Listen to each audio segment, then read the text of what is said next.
Okay. Call the meeting of Board of Adjustments, June 1st, 1:30 PM to order. Recording Secretary, can we get a determination of quorum, please? Don Christensen, Here. Rob Pierce, Here. Brad Stanley, Here. Kathy Julian. Here. And Clay Thomas did let us know he would be absent. However, we have a quorum. Thank you.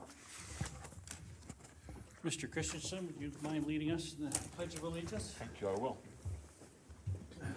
I pledge allegiance to the flag of the United States of America and to the republic for which it stands, one nation under God, indivisible, with liberty and justice for all.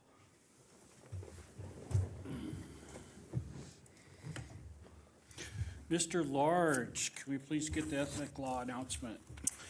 Board members are reminded that with respect to any matter or any person coming before the board today, you've received a gift or a loan, you have a pecuniary interest, you have a commitment in a private capacity such as a family, employment, business, or similar relationship, or you provided representation or counseling before an agency to a person or entity for compensation within the last year on a matter being considered.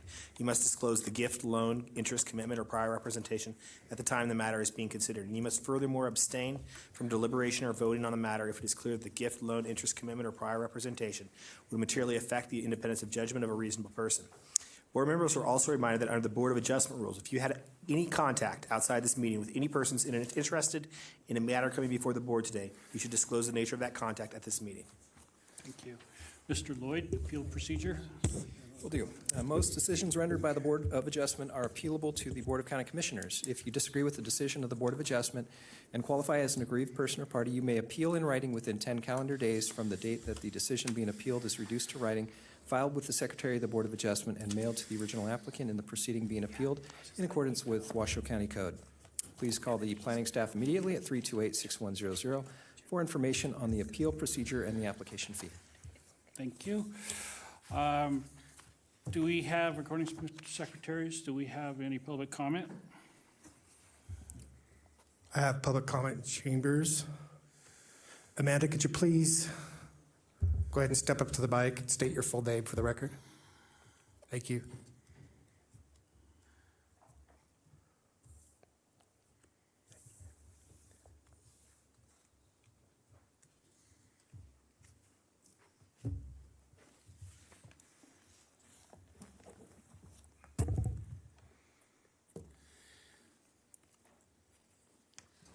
Amanda Kathleen Bloomer.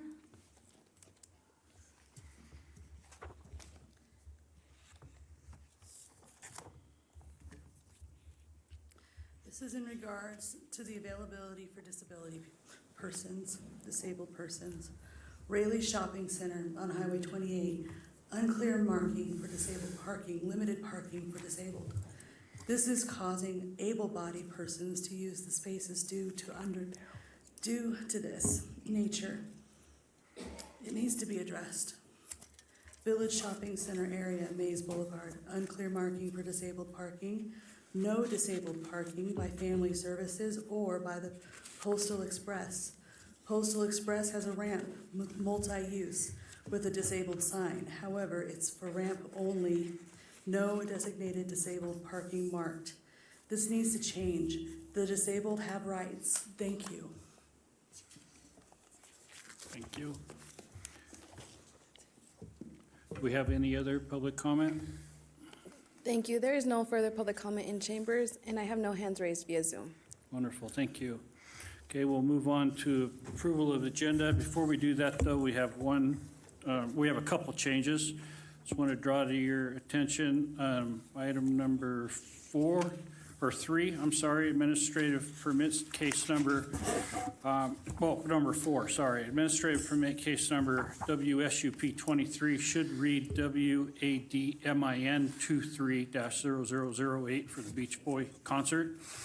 And then on the last page of the agenda, page 7 of 7, after item number 10, it should read item number 11, 12, and 13, not 10, 10, 11, and 12.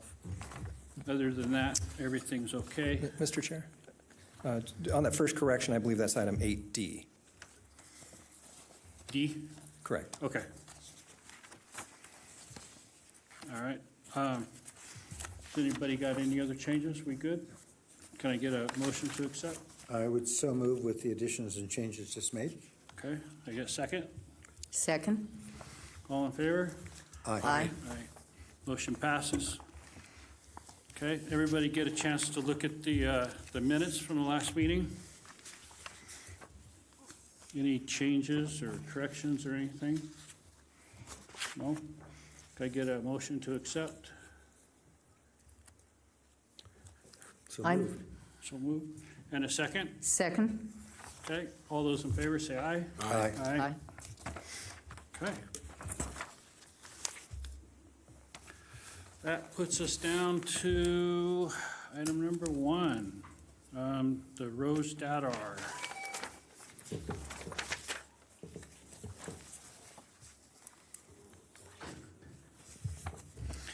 We have Mr. Roger. What do you got, Roger? You'll need to turn on the clicker, Roger. Roger, you'll need to turn on the clicker on the side.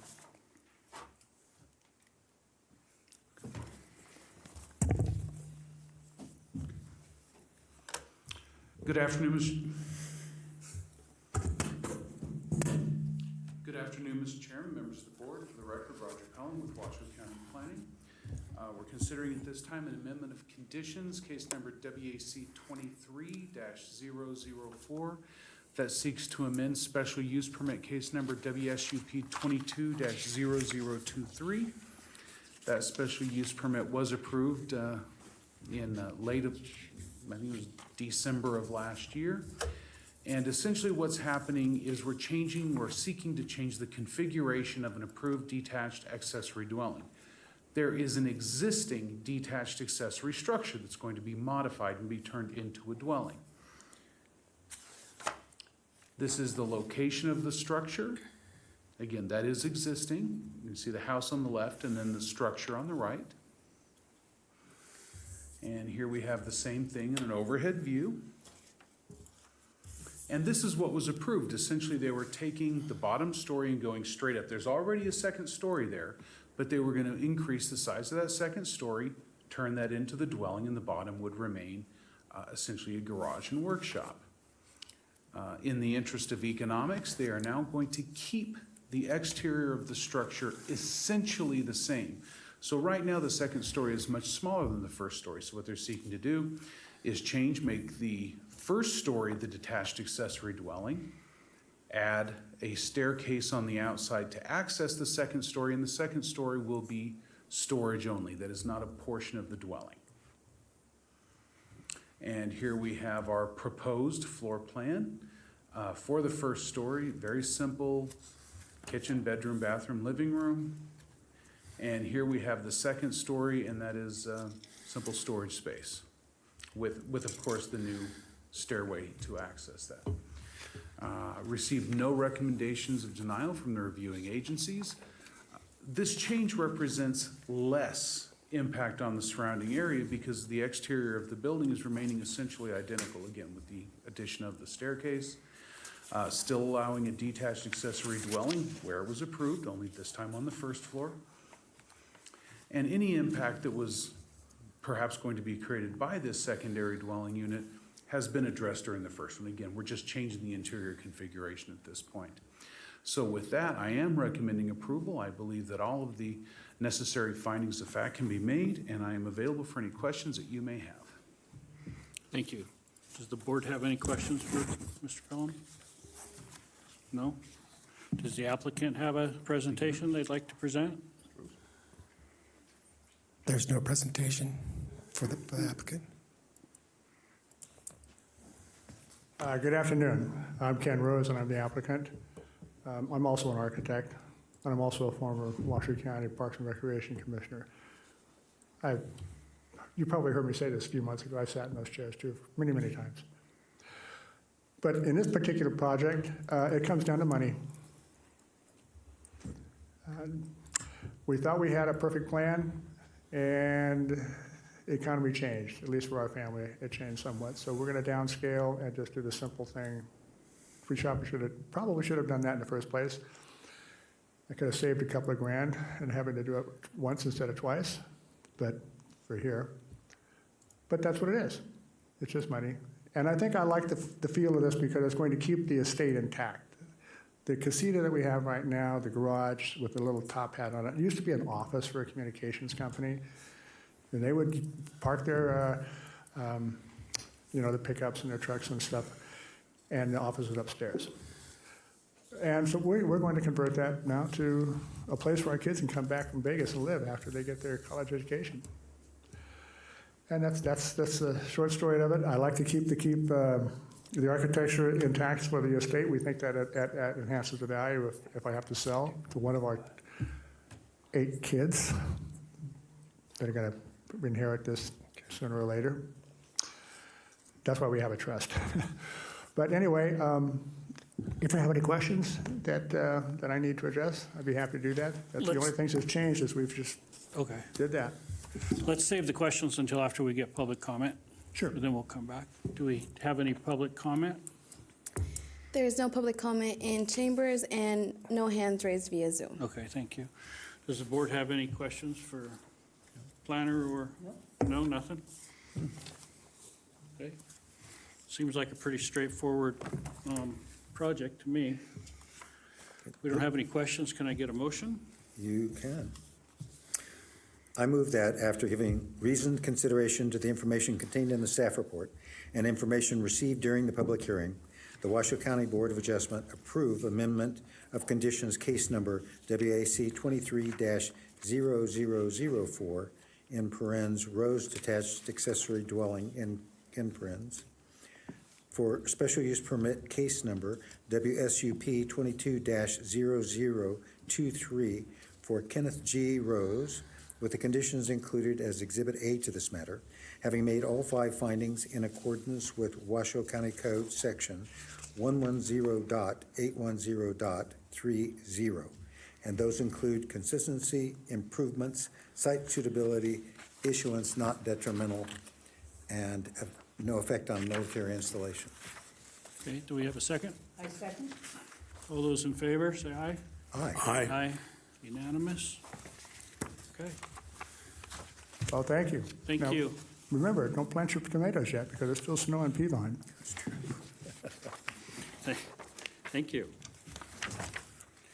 All right, so the next item is administrative permit case number WAD-MIN 230006 for the community breakfast. I think we hear these a lot, and so we're just going to open this one up. And if we don't we don't normally have presentations on these. If we do, then we'll hear it. If not, we'll just go to public comment. So let's open it. Do we have a presentation? No? Do you need, no? Okay. It's the same as always, so let's just open up public comment. Do we have any public comment on these, on this one? I have no public comment in chambers and no hands raised via Zoom. Okay. Then, if you guys have any questions? No, No? Can I get a motion? I'll move. Okay. I'll find it. Okay. It's in Pine Village. I move that after giving reasoned consideration to the information contained in the staff report and the information received during the public hearing, the Board of Adjustment approve administrative permit number WAD-MIN 23-0006 for North Lake Tahoe Fire Protection District with conditions included as Exhibit A to this matter, having made all 5 findings in accordance with the Washoe County Development Code Section 110.808.25, consistency, improvements, site suitability, issuance not detrimental, effect on military installation. Thank you. Do we have a second? I second. Okay, all those in favor? Aye. Aye. Passes unanimously. Thank you. Okay, so the next one is administrative permit case number WAD-MIN 23-0007, League to Save Lake Tahoe Fashion Show and Luncheon. Once again, this is one of those ones we hear every year. Do we have a presentation that you would like to show, or no? Okay. Do Do you guys need to hear any more about it, or can we, okay, can we open up public comment? Do we have any public comment I on it? have no public comment in chambers and no hands raised via Zoom. Okay. We'll bring it back to the board. Can I get a motion? If I can find it, I'd like to move. Am I going too fast? I'm sorry. Yeah, matter of fact.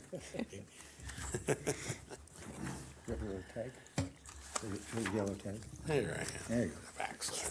Oh, okay. I'll make the motion, All right. if I found it. Okay.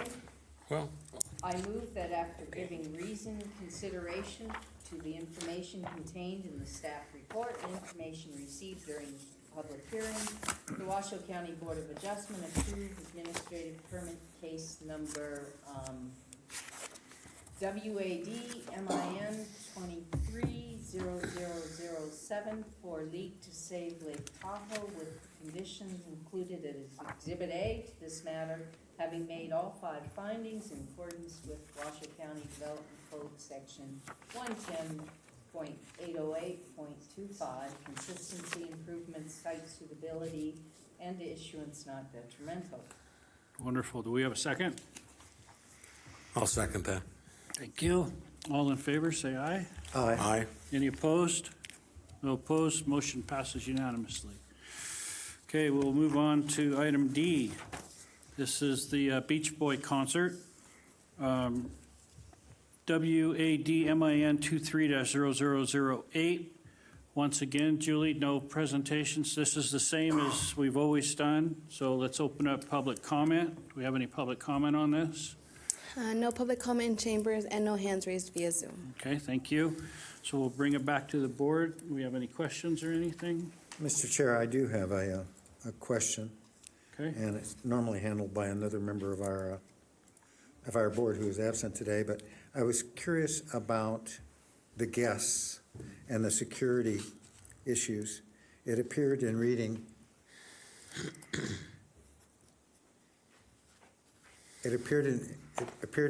that there were 2 security personnel for the main activity, and I was just, obviously a great idea has been done, wonderful recipient of the money and so forth, of the donations, but how is offshore or lake security handled? Because I kind of looked at it and said, okay, they've got a rover and they've got the gate guy. What about the guys in the boats okay. Well, offshore? I was wondering if that had been considered or how you handle that. can you answer that, Julie, please? Julie Oled with Planning and Building, for the record. As far as I know, there hasn't been an issue. Last year there was an issue, so I don't believe the applicant has proposed to do anything. I believe the applicant should be available online if she has any further. Is Carly online? Okay, but they've never spoken about any issues from people in boats. I mean, I guess if you're on a boat, you could go up and listen to the Beach Boys and not pay for the fee, but they haven't had a problem at that site before. Is that what you're speaking about? It is, yeah. Yeah, I mean, you could sit out there in your boat and listen to the Beach Boys. It doesn't sound terrible to do Yeah, that. but I don't think of just how the setup is how the stage is set up, it probably would not be able to be heard that well. So I believe that's the reason they've never had to have any issues with people going up by in boats And there's, or anchoring out there or something like that. another version is there's no security for that No, particular. because they haven't needed it. Yeah, all right, thank you. Okay. Any other questions? No? Can I get a motion? I'd like to move on this, if I may. Sure. I move that after giving reasoned consideration to the information contained in the staff report and information received during the public hearing, the Washoe County Board of Adjustment approve administrative permit case number WADMIN 23-0008 for Carly Epstein, with the conditions included as Exhibit A to this matter, having made all 5 findings in accordance with Washoe County Development Code Section 110.808.25, and to wit, consistency, improvements, site suitability, issuance non-detrimental, and no effect on a military installation. Great. Do we have a second? We do. I'm pleased to second that motion. Awesome. All right, all those in favor, say aye. Aye. Any opposed? Nope, passes unanimously. Thank you. All right, so that brings us to item number E, variance case number WPVAR 23-0001 for Harold Drive. And once again, Julie Olander is the planner. Do you have a presentation? Good afternoon again. This is Julie Olander for the record. So the request is to vary the front yard setback from 20 feet to 3 feet and 5.5 inches to construct a two-story building that would be for a two-car garage and for a master suite on the second floor. Here, oops, sorry. Whoa.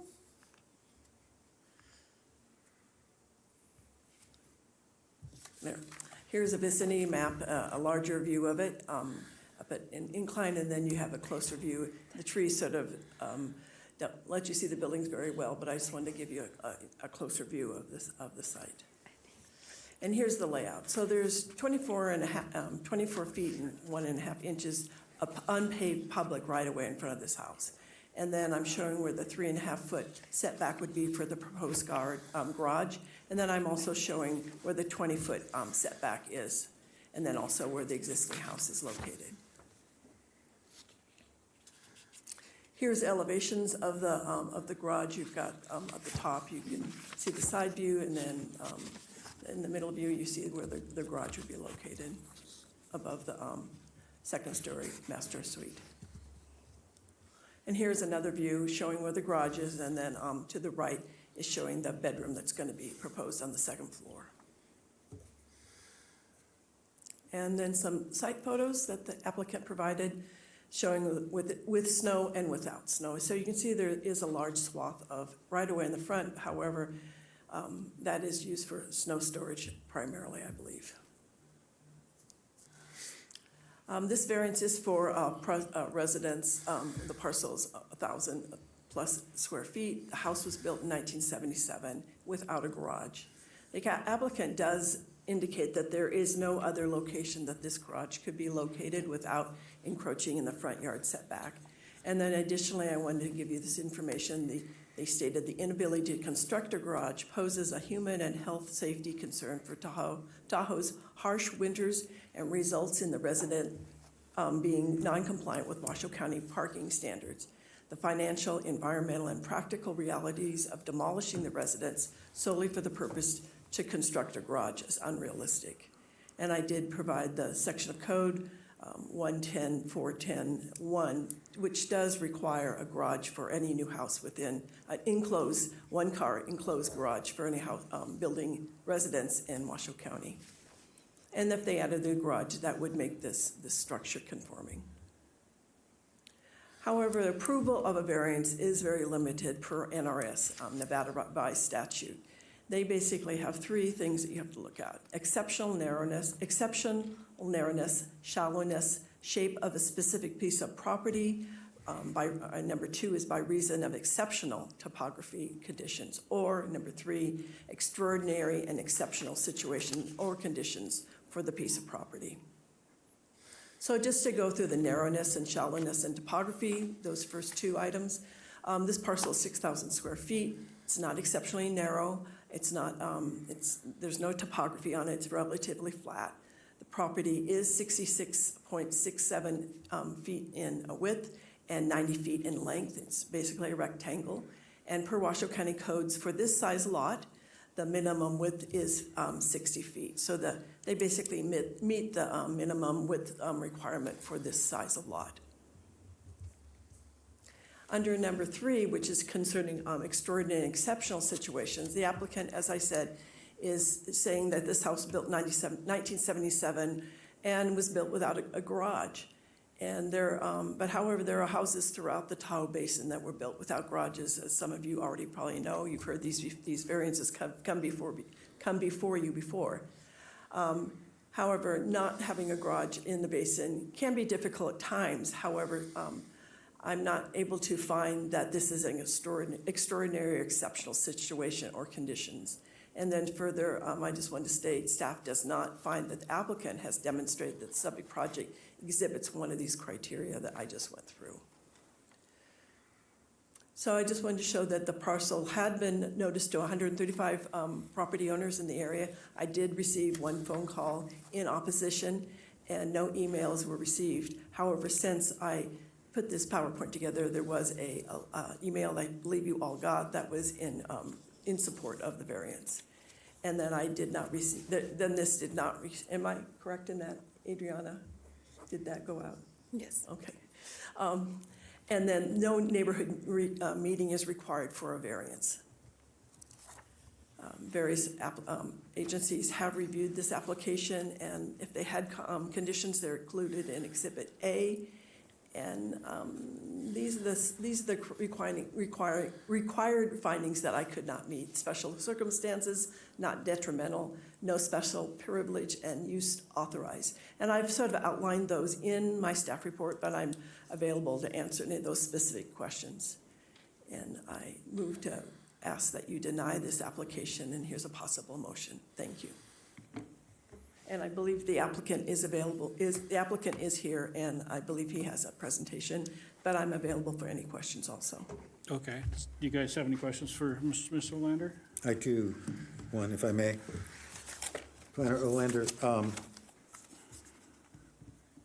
the code that you cited, 110.410.10, am I reading this correctly? One of the clauses says, one of which, when it's talking about single-family parking, it says one of which may be included? This is Julie Olander for the record. So the requirement for parking for residential is that they have one car enclosed garage for at least one car. Okay, I asked because it says maybe, and I always, maybe I'm reading that incorrectly, but. Is that in the staff report? Yeah, it doesn't say shall or anything, but. Oh. So it could have been a typo, it could have been Sure, exactly. an issue.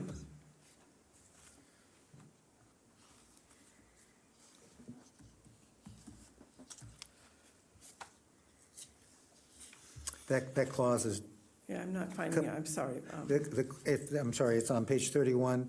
It's 31? item number 5. It's the top paragraph, 31. and it's 3 lines up from the bottom on the far right.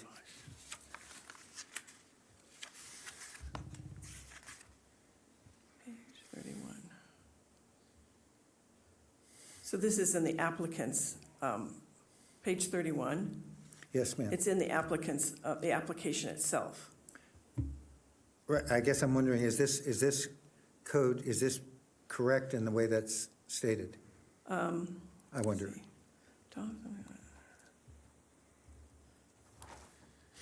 Well, it's not totally true, because he goes on, it goes on and says Washoe County Code requires 2 parking places, well, I'm sorry, that's right, and 1 which may be enclosed. Yes, that is not quite stated correctly. That's in the applicant's, the application itself. Right. And they should have said is required to be enclosed. 1 is required to be enclosed. So that's how, yes, that is an incorrect statement. So it shall be, in the code it shall be? It is required, yes. So I now, see. currently, we All right, thank you. require at least 1, yes. Great, thank you. Any other questions for Ms. Olander? No? I do have, Questions? excuse me, one. I'm having a little trouble with some of the illustrations. The unpaved right-of-way, which would be immediately in front of the garage door and the proposed garage.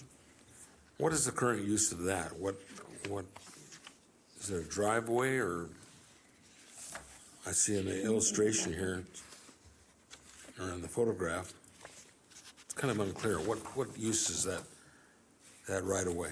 Is it engaged traffic, or is it parking, or what's the use of it?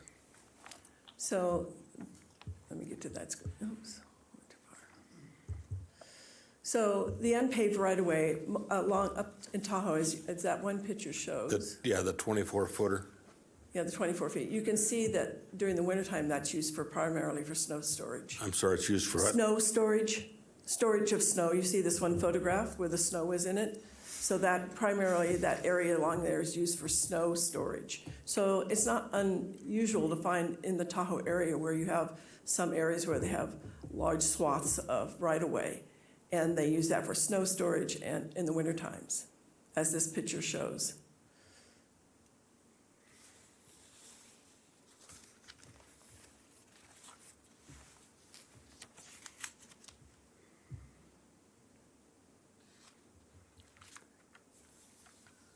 So it would become, with the So if approval of we the go garage, back it to would the garage. become a driveway then?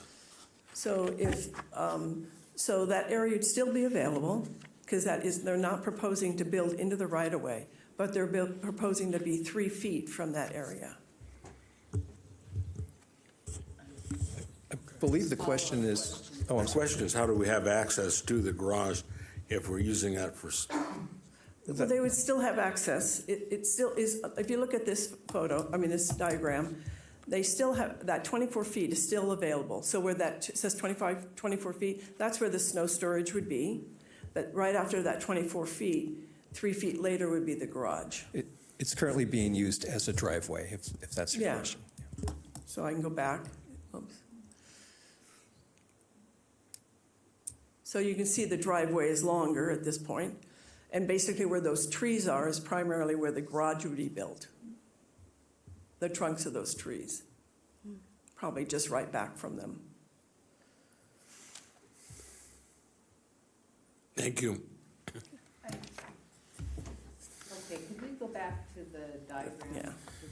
Oops, Kathy, sorry. Julie, okay, so, Oops, I'll go back to this one. Maybe this one shows better. Is this better, or do you want the other one? no, this one is fine. Okay. You would drive into the garage across the unpaved right-of-way, right? Correct.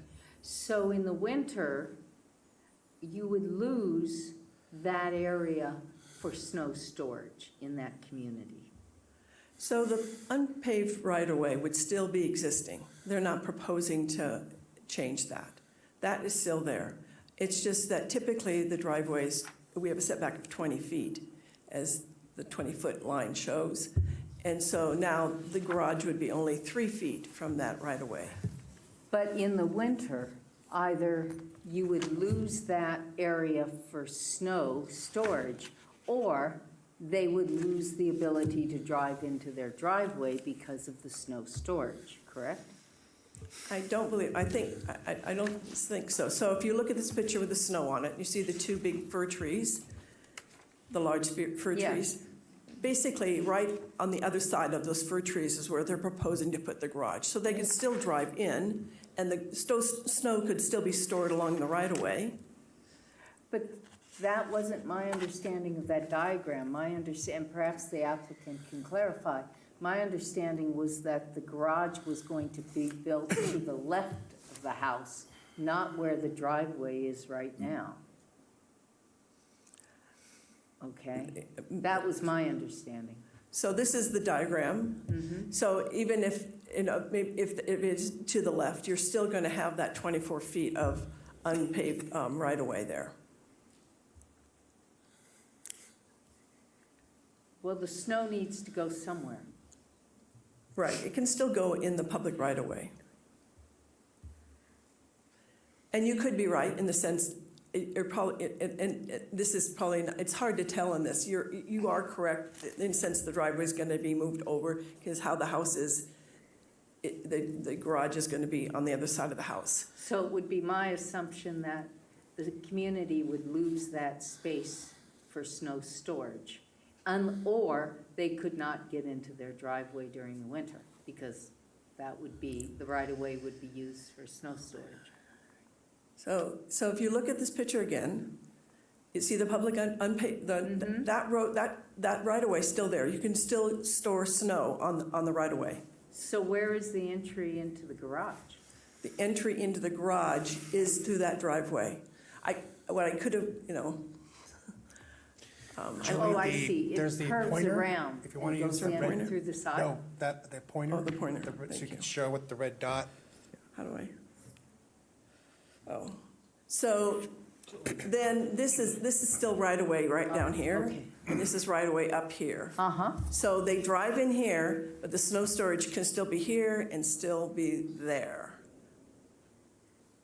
Does that make sense? So there's no storage here. So right now, they drive into their house and there's no snow storage on their driveway. If we go back to that other picture. And it's gonna be the same thing with the new garage. The snow storage will still be on the on either side of the driveway. So to- where so it to is clar- now paved with asphalt, they would be storing snow if this were to go through. Can you indicate where the garage door is? The garage door is right here, I'm sorry, again? right? I'm sorry, my pointer is not there, right there, right here. That's so they drive in off the street into the garage here, right through here. And then they, if they get to the second car, they have to sort of curve over here and come in. But snow storage is still gonna be available on this unpaved right-of-way in front of this house and then the houses along here. So the 20 feet of unpaved right-of-ways there, right now, if we go back to that other picture, you can see that they're not storing snow. Oops, they're not storing snow in their driveway right now. Right now, they can drive right in. And let's just move this driveway over to here. So this area is gonna be where the snow storage is, and the driveway is gonna be right here, so. If a follow-up question though, Julie, the pavement, the step stones that I see in that diagram appear to be going up on the right side. Right. And into the house. So that would imply that they intend to use that portion of the right-of-way for their entry into their main house as well. So then that leaves me wondering, then where does the snow go? Well, I'll let the applicant explain. Okay. I don't know about the steps. I'm not. Right. That's not part, the application was really just to do the variance. Okay. Obviously, they're not gonna be able to put in, structures in the public right-of-way. So if they're putting steps in the public right-of-way, that's not gonna be allowed. So they will have to figure out they have 3 feet, so they could come right off the front of the garage and maybe possibly move those steps over to here where they have the 3 feet instead of out here in the public. If that's in the public right-of-way, and I can't tell exactly through this diagram, that's not gonna be allowed. But staff is recommending to deny. We're recommending denial because it can't meet the findings, not because of snow storage, not because of the location of the garage, but because it doesn't meet any of those exceptions that it needs to meet per NRS. Okay, thank you. Go ahead, Mr. Stanley. This is, Julia, this is just a request for a repeat. Your reasoning behind the denial is because the lot did not meet the requirements, the physical NRS requirements for a variance. Has nothing or very little to do with their application or their proposal for what they're going to do on that non-variance lot. Julie Olander for the record, correct. So the NRS requirements for a variance are very strict, and it has to do with the lot. It has to be narrow, shallow, has to have an exceptional shape, has to have topography issues. There has to be extraordinary, exceptional situations or conditions. As staff, I could not find that this property, which is a rectangle, meets the width requirement of that parcel size. Anything was it didn't fit any of these categories. I see, thank you. Anything else for her? No? Does the applicant have a presentation they would like to present?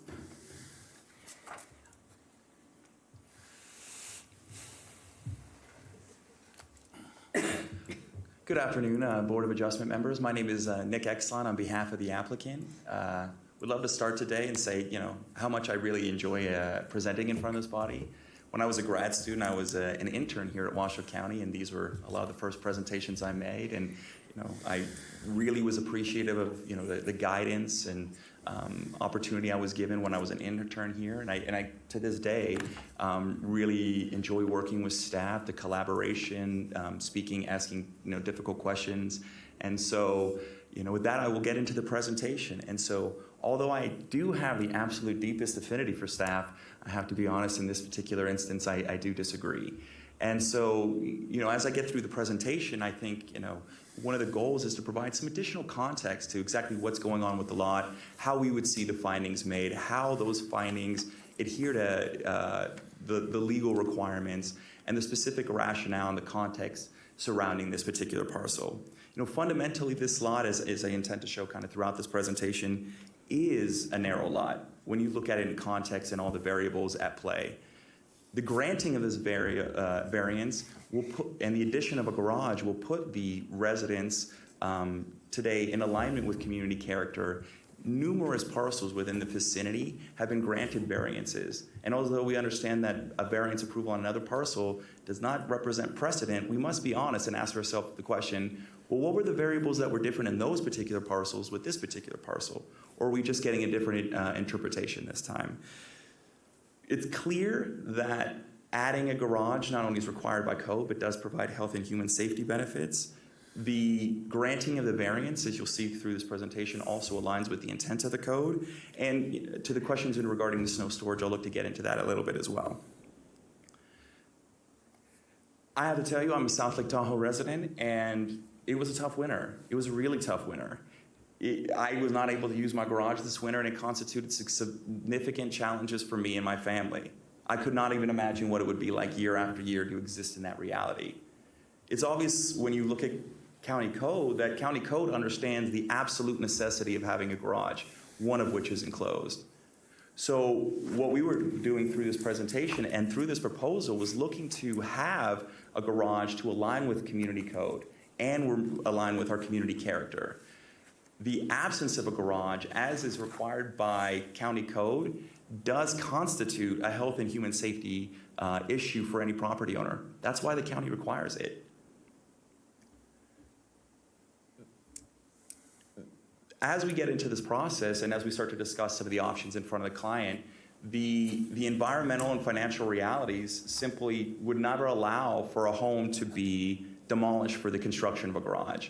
I think everyone on this body and everyone in this room understands that that's not realistic and something that would be achievable by most people. It's just financially not realistic. In addition to that, the Washoe County Code and the Tahoe Regional Planning Agency specifically sign out numerous sustainability and environmental measures. The concept of sustainability and demolishing a house for a garage do not go hand in hand. They're contradictory. And so in alignment with environmental rationale from both the Washoe County Code and planning documents and the Tahoe Regional Planning Agency, we don't see that as in alignment with any of those environmental and regulatory realities we celebrate at Lake Tahoe. In addition, Incline Village is changing. When the house was built in the 70s, people came up in the summer. That was it. Now, we work at Lake Tahoe and Lake Tahoe Planning specifically to develop year-round economies because they're important to get to get the economic base and the employment base you need to make a community successful. To allow for that, you need to have a built environment that supports and allows people to live there year-round. You want people attending school as school enrollment continues to drop. And if you're going to do that, you have to build an environment, a built environment that allows people to live there year-round.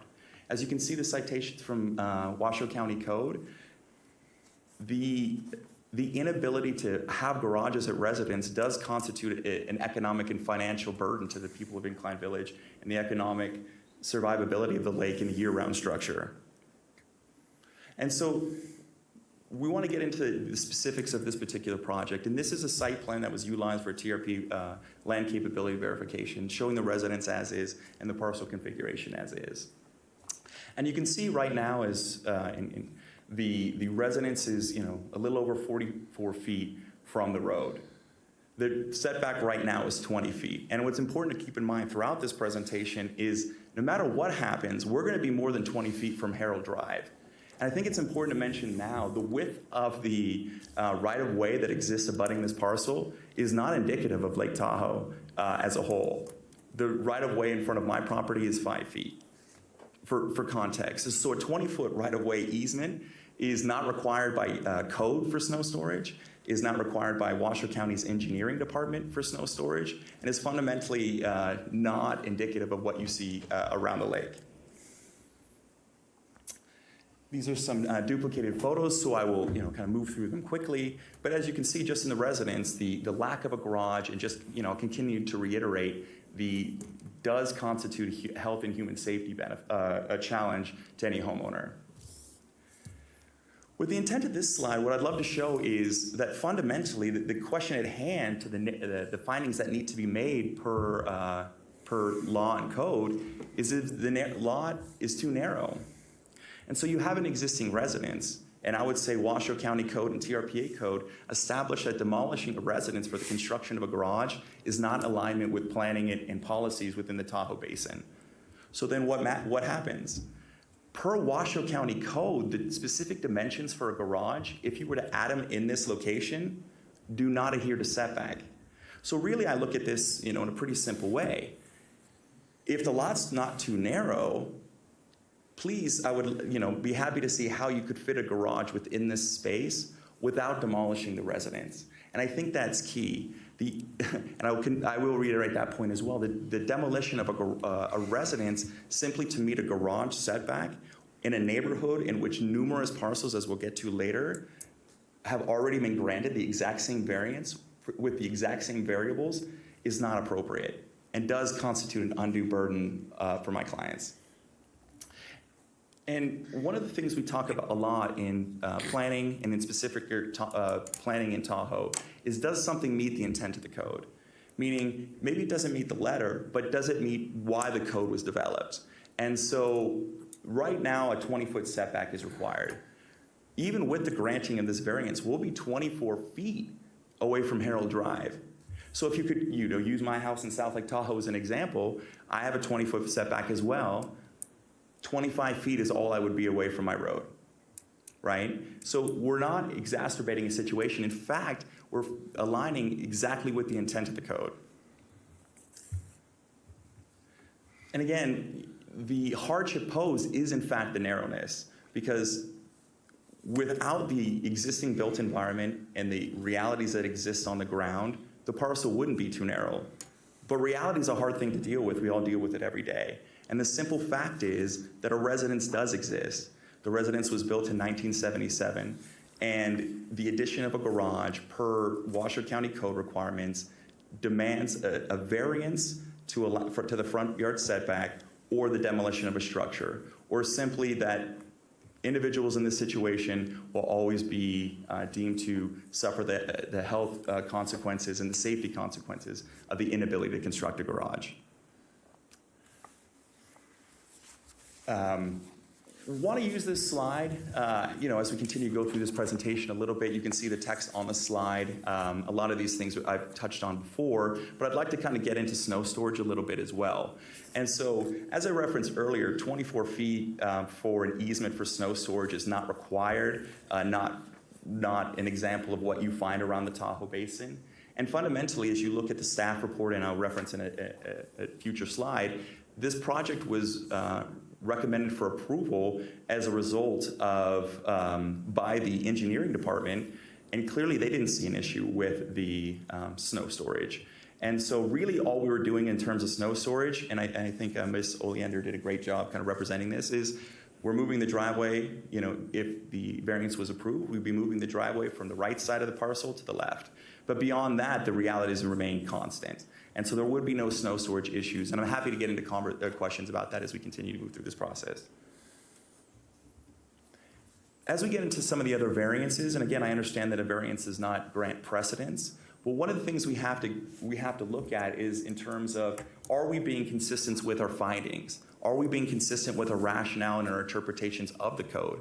So all of this is not a reference as establishing precedent.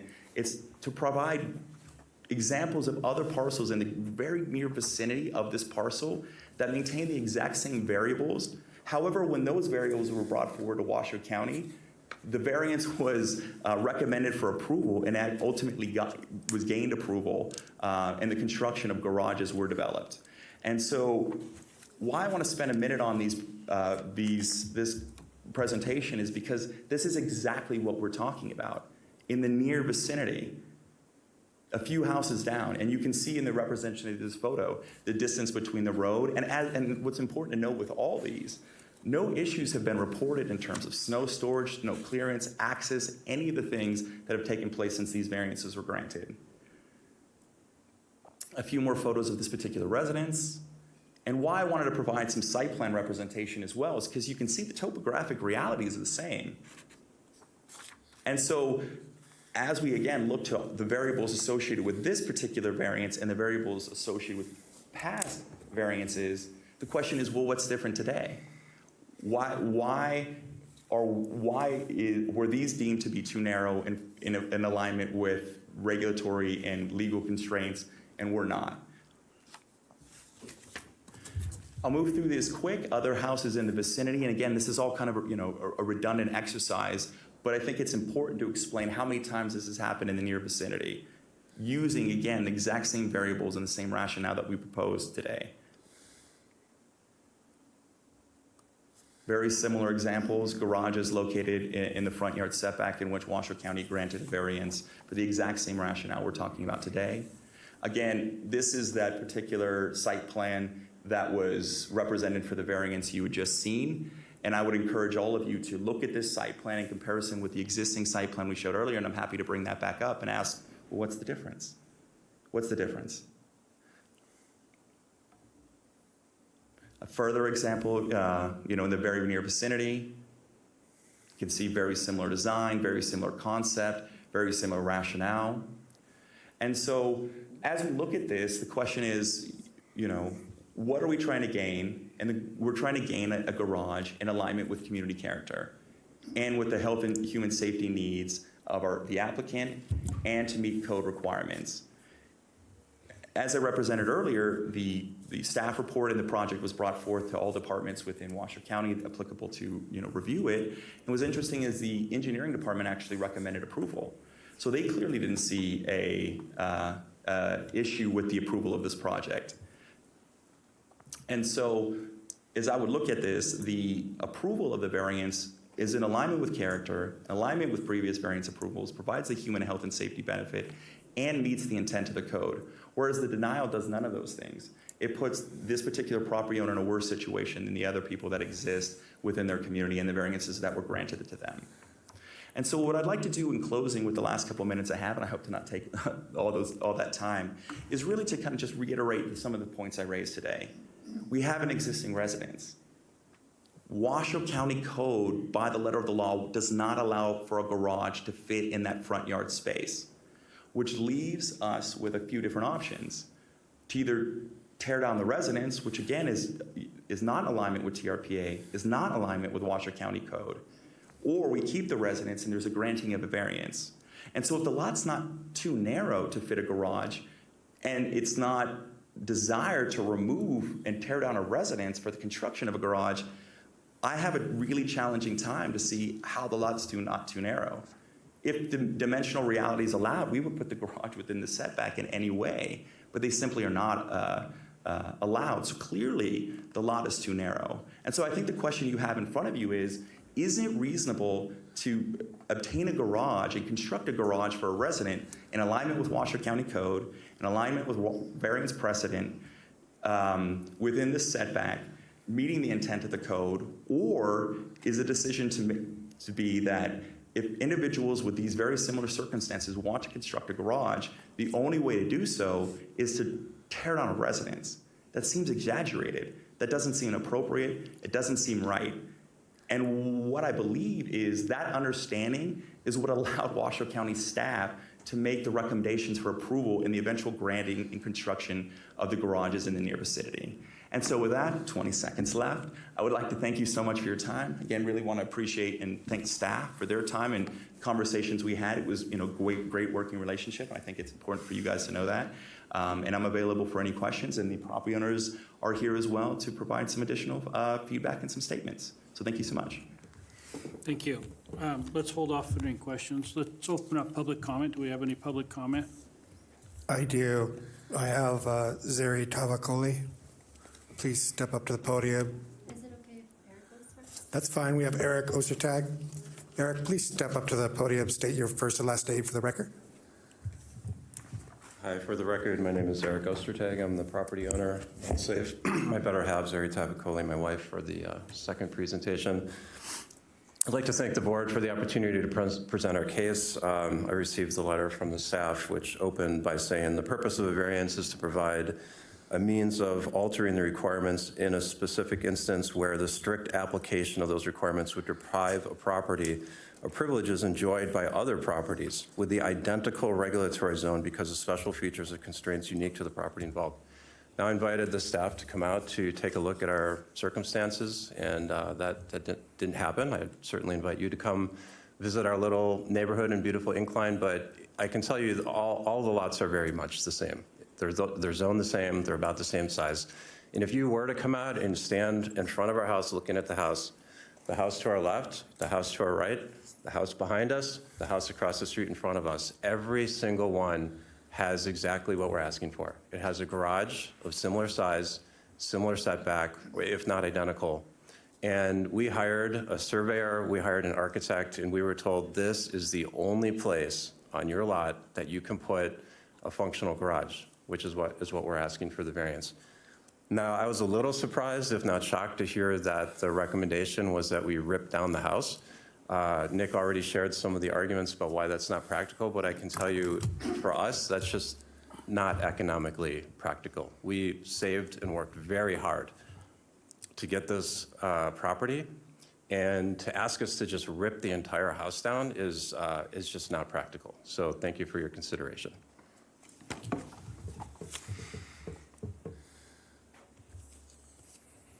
I have Zeri Tavakoli. Please state your first and last name for the record. Thank you. Hi, I'm Zeri Tavakoli, Eric's wife, better known as Cora's mom. But so we have a 9-year-old daughter, and I disagree with you about health and safety because it is health and safety for us, and I think this winter really proved that. Cora has fallen multiple times on our driveway. I have, because of ice and because of snow, and I have to get up 45 minutes before we need to leave to warm up the car, to scrape up the ice, just so she can get into the car and then drive safely to school, which is just down the road. And so honestly, I think it's one thing to say, oh, well, I mean, we live there. We live there all winter. We live there all year. And it's just not feasible to live without a garage. In particular, as Nick has pointed, as Eric has pointed, we will be exactly in line with all our neighbors. We're not building some obnoxious structure, no mansions happening there. It's just a garage, completely in line, 24 feet away from the road, with plenty of space for snow. And yeah, for me, it's very emotional. This is my daughter, this is me, getting up and having to scrape off and ice, put down the salt. And then, of course, I have to wash off the dog's paws for the salt so his paws don't burn. It's kind of unrealistic to think, oh, no, that can keep going. It was just a bad winter. No, it wasn't. It's been a bad winter consistently. I mean, luckily, we actually had good snow and less fires. But winters aren't going away. We're a 4-season place. And I would understand the denial if we were completely out of line with what our neighborhood has done and holds, but it is completely within line. And I just don't see what other options there are. And nor were any presented to us other than ripping down the house, which is 1,000 square feet. I mean, we already bought modestly. Obviously, we can't do that. So I didn't have anything written. It's coming straight from the heart. I really see this as how to make it work for us to live in Incline. Thank you. Thank you. No further public comment in chambers, and I have no hands raised via Zoom. Okay. Oh, I apologize. I do have one hand raised via Zoom. Melinda Susan, if you could please unmute and state your first and last name for the record.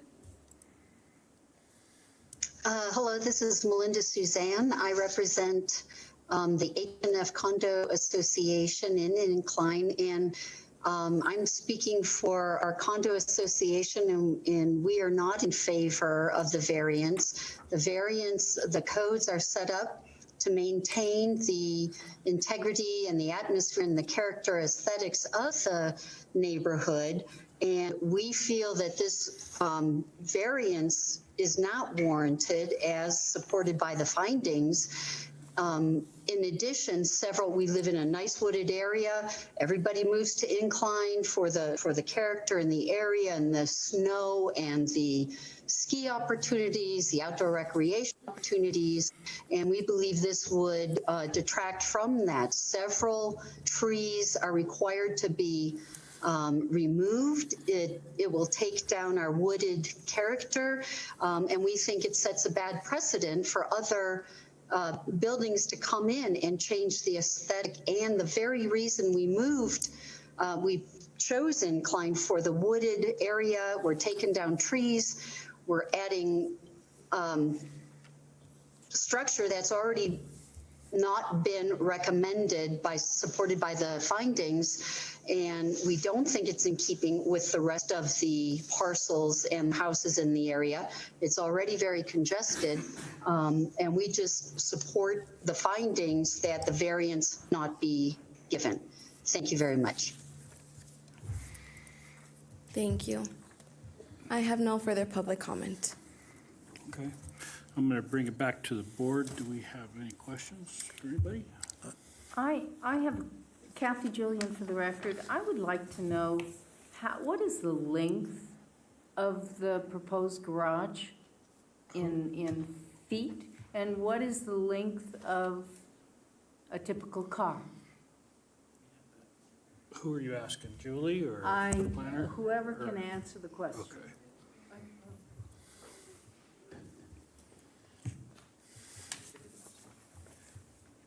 Nick Eckstein for the record. I don't know if you would be able to pull up that presentation. I actually have some details on the size and width of a car just ready for you. I was feeling this question was going to come, and I wanted to be prepared. Okay, and I'm looking at the numbers here, and I can't read them because they're too small, or I'm too old. How long is the garage length?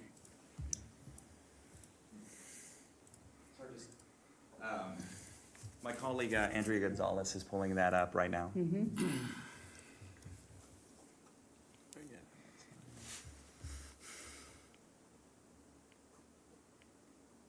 Oh, so here we go. So the average length of an automobile is 14.7 feet. The average width of an automobile is 5.8 feet. I don't have the dimensions required by the county code, but the citation is 28 feet. Is found on code section reference on the scene, and the length of the garage is 28 feet in alignment with code. 28 feet. So twice as long as a car length. No, so if you could, and maybe we could pull up, I don't know if Washoe County staff has the ability to pull up those dimensions. And so a garage, as you know, that everyone that's existed in the garage, you need space to get in the door from ingress, egress. So the idea that you would have a garage that is 2 times as long is not really how it's represented. If you were to look at any single family residence in Washoe County, you're going to find, or Reno, Sparks, Tahoe for that matter, in a normal single family residence, this is in alignment with standard dimensions as they relate to garages, and in particular as they relate to Washoe County Code. And so this wasn't, and I think that's really important because it gets to this garage is not being developed to give extras, right? Like, oh, we're going to have exercise space and all of that. No, this is being done to the minimum size that we need per code. And so that's how we developed this particular plan. Obviously, it would have been advantageous to us to, regardless of anything, the variance would still have been requested, but more advantageous to us to make it as little as possible. And so again, there was no extras. This is in alignment with code and standard building practices all over.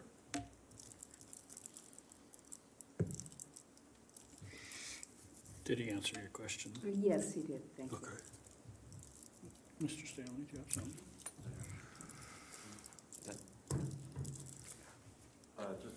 add to that, the back side of the front of the garage, where the Can you front of the state your cars. name for the record, Eric please? Ostertag, for the record, property owner. The front of the garage where the cars are faced is also the way we would enter the home. So there was a comment about, well, you know, don't they need to go to where the driveway is currently? We're removing the entire driveway, restoring that all to natural state, and that would be the only way to get into the home. The pavers, we were told by our architect, is required for code. I personally couldn't care less if they were there or if they were moved.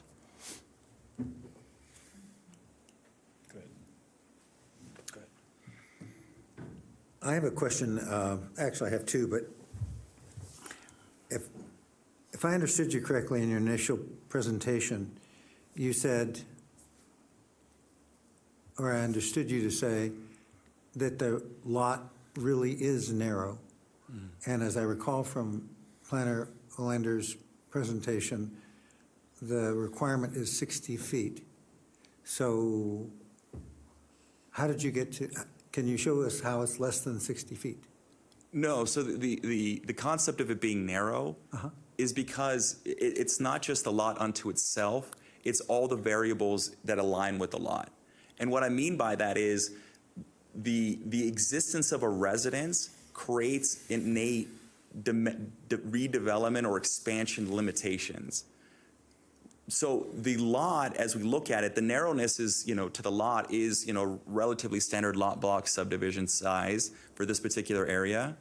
But if you look at the residence in an existing configuration, there is no possible way to propose a garage that does not encroach into the front yard setback. So the narrowness is caused by the lot due to the variables associated with the lot. And that the most important variable is the existing built environment. We can't just throw that away and say, it's a vacant lot, you can do whatever you want, because that's not what the lot is today. The lot is today, there's an existing residence that was built in 1977. And if we want to add a garage, the dimensions from the front of the house to the front yard setback do not allow for that to exist. And so the question I have is, well, if Washoe County Code has specific dimensions for a garage, and I was to take those from code and put those over there, again, with the assumption that we're not going to be demolishing the residence, because really that's not practical. The question I have is, well, then how can it not be too narrow? Because if it wasn't too narrow, we would put it in there, right? But we're just stuck in this situation. Okay, and thank you. And the second question I have is, and it has to do with code, so we may need to defer to Mr. Large on this, perhaps, for some clarification. But the way I read it as a layperson is the code that's referenced here. I saw may rather than shall. And I thought I saw you could either have a single or a double garage. That was either there, implied, or inferred. So some clarification on that. How did you interpret that, please? So, and this goes back, kind of to my experience in Washoe County. And I actually, and I got to tell you a quick aside, when I first got a job here, I was doing variances in Washoe County. And I really took it as like an amazing opportunity and how thoughtful it was. I got to work in Tahoe, but really it's because people didn't want to have to deal with all the stress in Lake Tahoe. So, be careful what you're given. Here's the code citation. And so as I have always treated it, and if there was any misrepresentation on anything, I sincerely apologize. There was obviously no intent in that. But where it states in code and in the table in front of you is 2 spaces for a single family residence, one of which must be enclosed. The thing you have up there says may be enclosed. Am I missing something? No, it says single family attached, two per dwelling unit, one of which must be in an enclosed garage. Geez, that is tough. Yeah, it's small. So it must be. Okay, and when it says one of which, does that mean a single or double in your? So I think technically per the letter of the code, you could do a single car garage. Although kind of looking at that, the extension within the front yard setback remains constant, whether it was one or two car garage. And due to kind of the functionality and the residences and, just typically how people operate, how would I say this? You don't get a lot of single garages built anymore today. Although I unfortunately have a single car garage in South Lake. Thank you. May I? Yeah. DDA large. Yes. I'm saying a may and a must, so how do you work with that, please? In terms of how the code reads, what he said is exactly correct. If you're going to do a new building up there, you have to have at least one. You have to have 2 parking spots. You have to have one be enclosed. Must be. Okay. Yeah. So if they're going to build a garage, it either has to be. I mean, for a single family residence, you're going to have 2 spots, and one of them is at least going to have to be covered For new construction. for new construction. Or if this variance was granted, it would have to be at a minimum 1 car garage. One versus. One versus 2. Thank you. Go ahead. Thank you. For the record, Don Christensen. I have a question for the owner, Eric.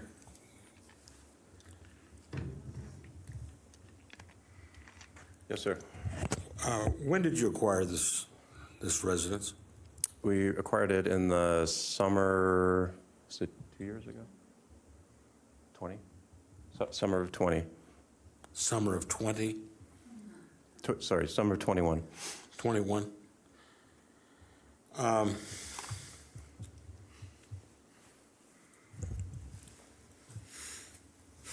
think I'll reserve the rest of my comments for our discussion, but and I believe it was your wife that stated you are a year-round resident there. Yes, our daughter goes to school in Klein. Okay, thank you. I have a question, perhaps it's more for staff. In terms of the finding that it is not in compliance with the exception and all, could someone speak to why that approach was adopted in terms of our code in the county, and speak to the meat behind that? I'll start with this because this isn't just based on county code. Variances are controlled by NRS 278.300, which states specifically by reason of exceptional narrowness, shallowness, or the shape of a specific piece of property at the time of the enactment of the regulation, or by reason of exceptional topography or topographic conditions or other extraordinary and exceptional situation or condition of the piece of property. So based on the staff report and the way I've read it, and Mr. Exline, forgive me if I'm wrong, they're actually moving not based on shallowness or narrowness. They're basing it on other extraordinary and exceptional situation or condition of the property, and that is specifically the location of the residence in this case. So the reason why there is the standards is because it's not based on county code. It's based on Nevada statute. The legislature, in their infinite wisdom, put that into place in regard to that. That's how variances are spoken to. Mr. Lloyd. I don't have much to add. I understand the frustration, and we share that frustration based on this NRS statute that we're all bound to. It is based on the property itself, the constraints, the hardships that are found on the property, not a self-induced hardship, which would be the construction of a building on that property. Okay, and in this case, the construction of the building was unfortunate because it was built in the middle of the property, correct? That is correct. And as you found in the staff report at that time, these were built as essentially summer homes.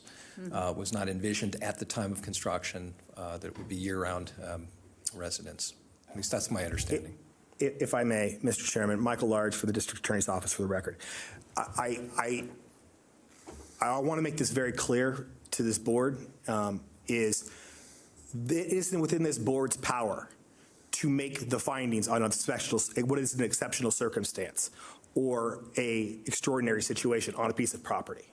This board is empowered to do that and make its own interpretation based on the facts that have been presented today. So you can agree with staff or you can disagree with staff. That is completely within this board's discretion. You're not bound by staff's interpretation of anything.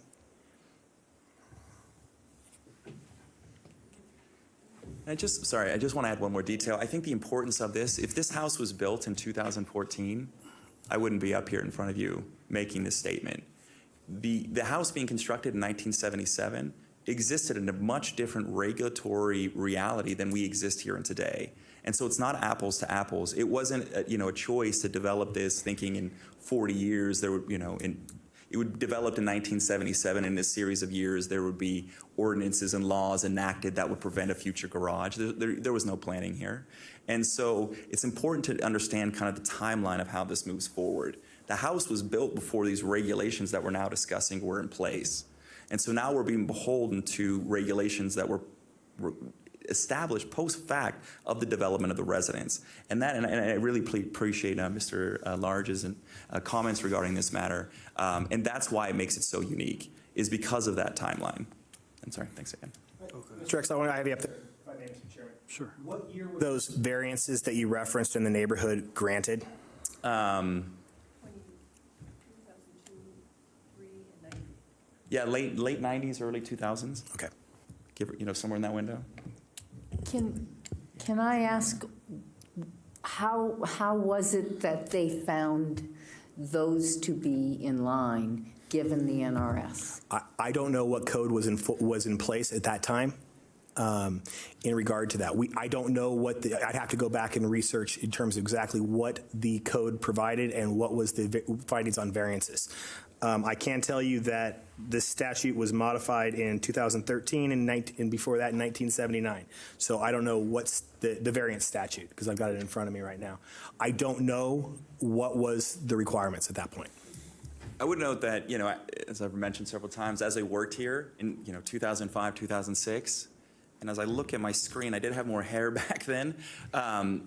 These were the same findings that had to be made in 2005, 2006. So if we're going to look at, Mr. Large's kind of timeline, from the adoption of the ordinances, and then they were amended in 13. So clearly the amendment in 13 did not impact the findings that had to be made, because those same findings had to be made in 2005. Okay. Go ahead. Mr. Chair, I have a question for Planner Olander, if I may. Julie Olander for the record. Thank you. This is going to be a couple in a row, and you can assemble them any way that makes the most sense to answer them, if you don't mind.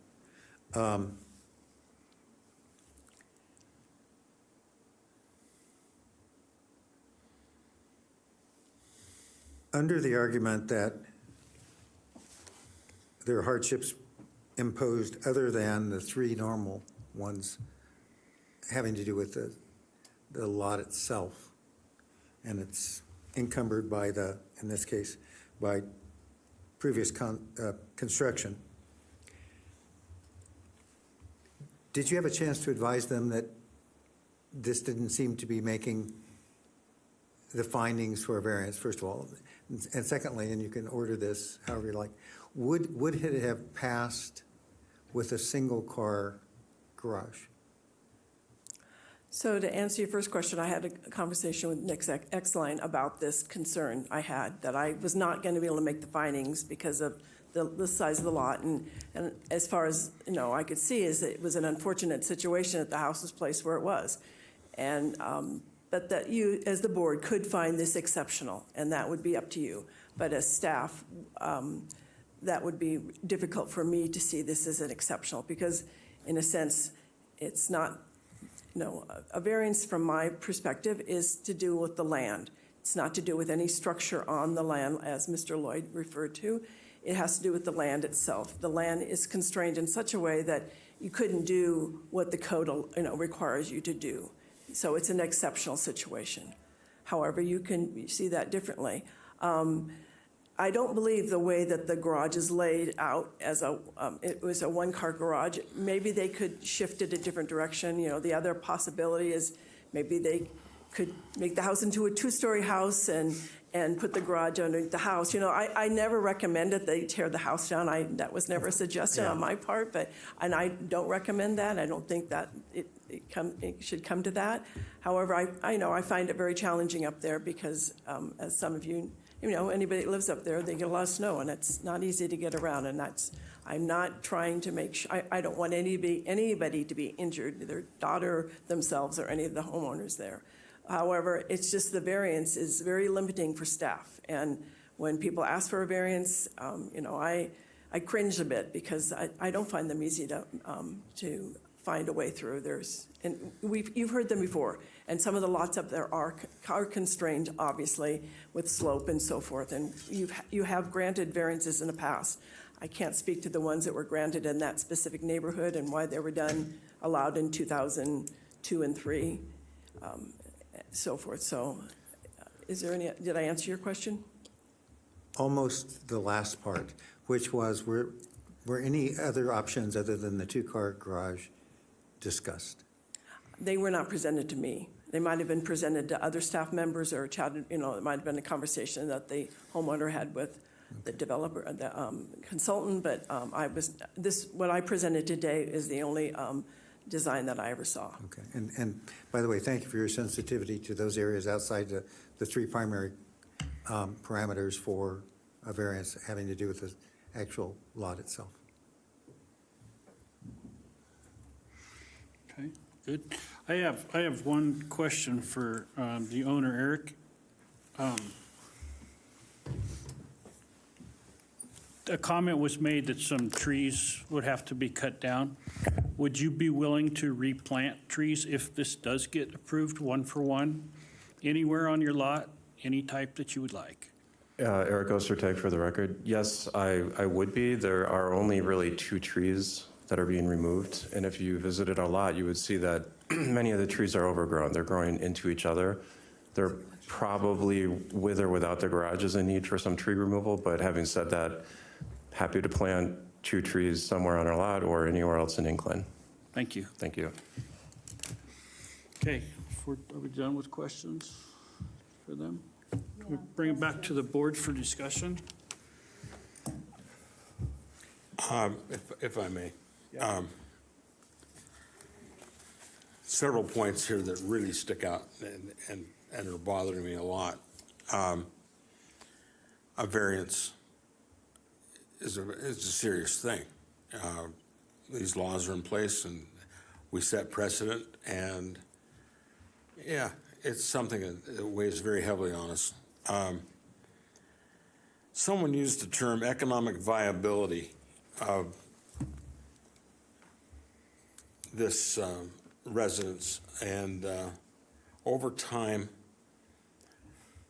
46 years to be exact, I think economic viability as a residence has been established clearly. And we talk about these were planned as summer homes. Well, the code required at the time in 1977.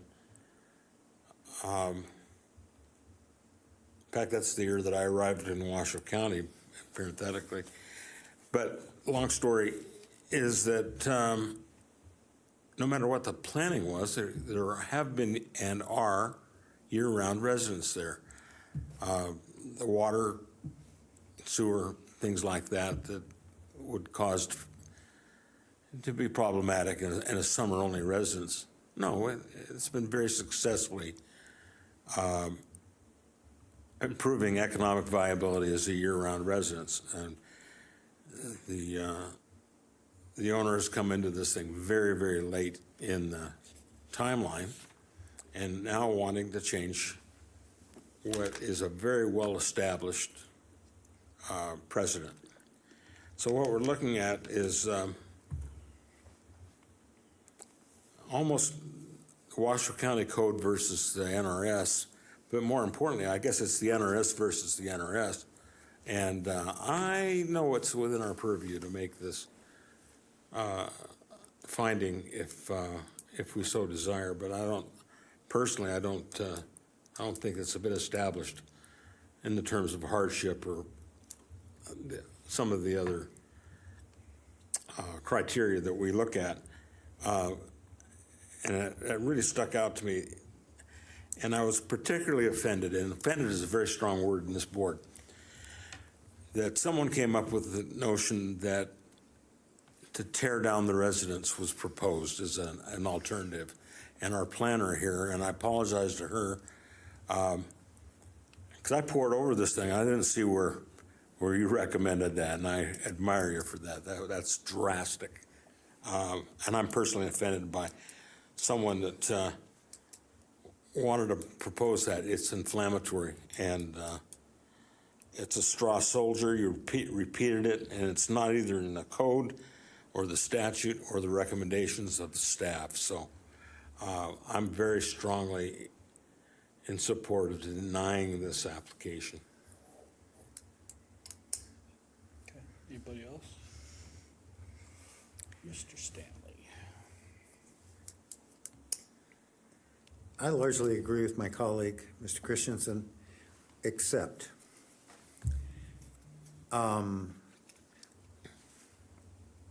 the input from the DDA about there being actually de facto a fourth consideration, as I understood it,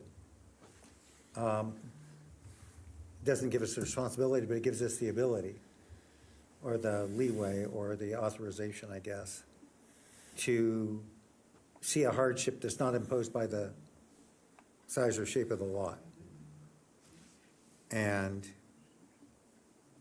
from everything I've heard, and supporting that with the idea that so many people in the neighborhood already have those kinds of parking arrangements, and the weather says you should, and the code says you should. I actually, even though I didn't come in with this point of view, would tend to, am in a position now where I'm thinking that I would vote for approval rather than denial. Okay. Go ahead. I live in Incline Village, and I did come out and see that location. And there are many people, I'm torn because there are many people who would buy properties in this town if there were a garage. Okay? But they don't buy the properties because there is no garage. And I have a concern that by setting this precedent after 2002, which is a long time ago, we might be opening up a floodgate for innumerable properties in Incline Village to want to change the setback requirements and come before our board because they want to build ADUs, because they want to build STR opportunities, because it's going to significantly improve their land value. And I think it does have an impact on the neighborhood. It does have an impact on snow removal, and that's why I was concerned about where is the snow going to go, because it needs to go someplace. So I do have concerns about setting those precedents, and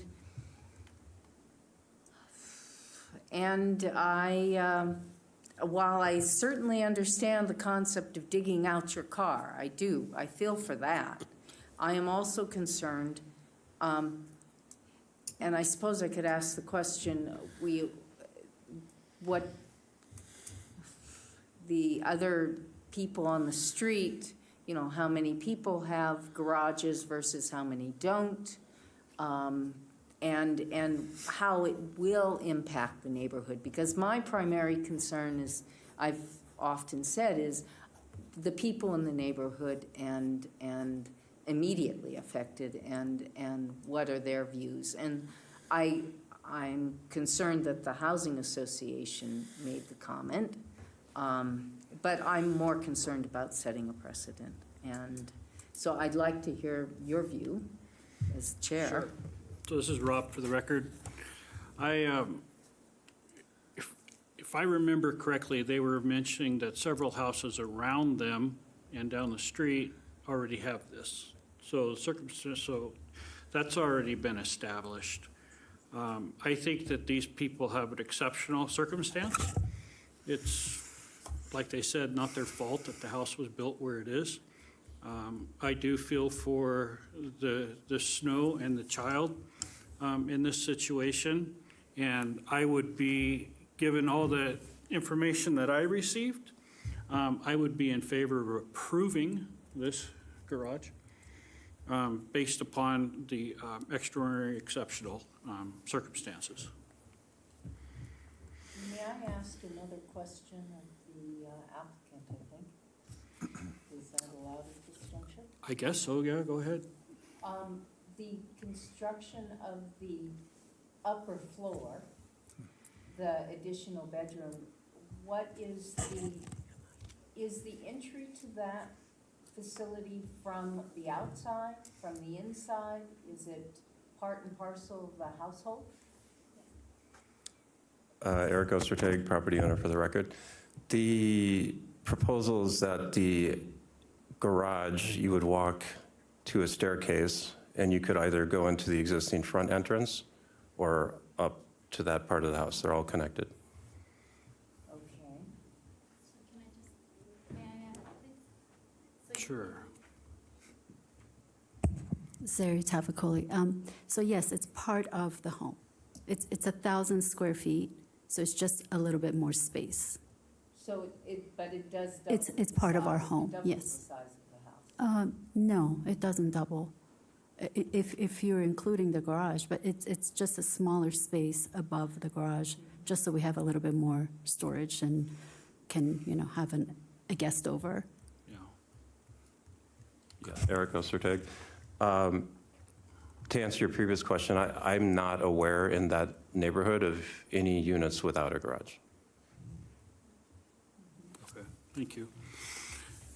So going back to what I was saying, I would be in approval of allowing them to build this garage as long as we put the condition in there that for every tree that they remove, one should be added. Mr. Chair, I would recommend that would be subject to maybe consideration by North Lake Tahoe Fire. It's a high fire hazard area, and Oh, okay. if there's a requirement for defensible space, That's good, okay. Question for you, Mr. Lloyd. Is that something that, how do we proceed with that? Because I like the idea, of course. I would say as part of that condition that the applicant would consult first with North Lake Tahoe Fire Okay, on it that would be condition. something like if the fire group did not have an objection, Yes. then that is a condition, something like that? Correct. Gotcha, okay. I do have another question for staff. I am very concerned about the concept of precedent setting, because I know what is coming down the pipe in Incline Village. A request will be likely a request for ADUs, a request for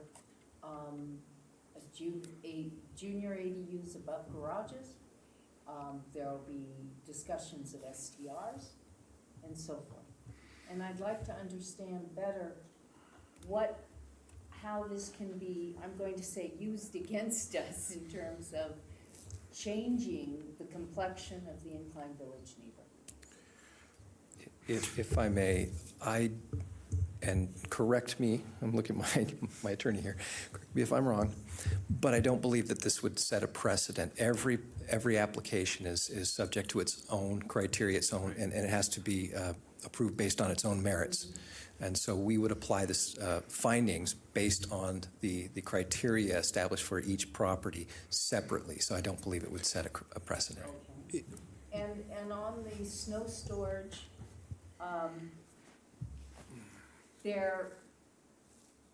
the applicant, as I understand, is taking out the asphalt driveway, and that would be then available for snow storage? Yes.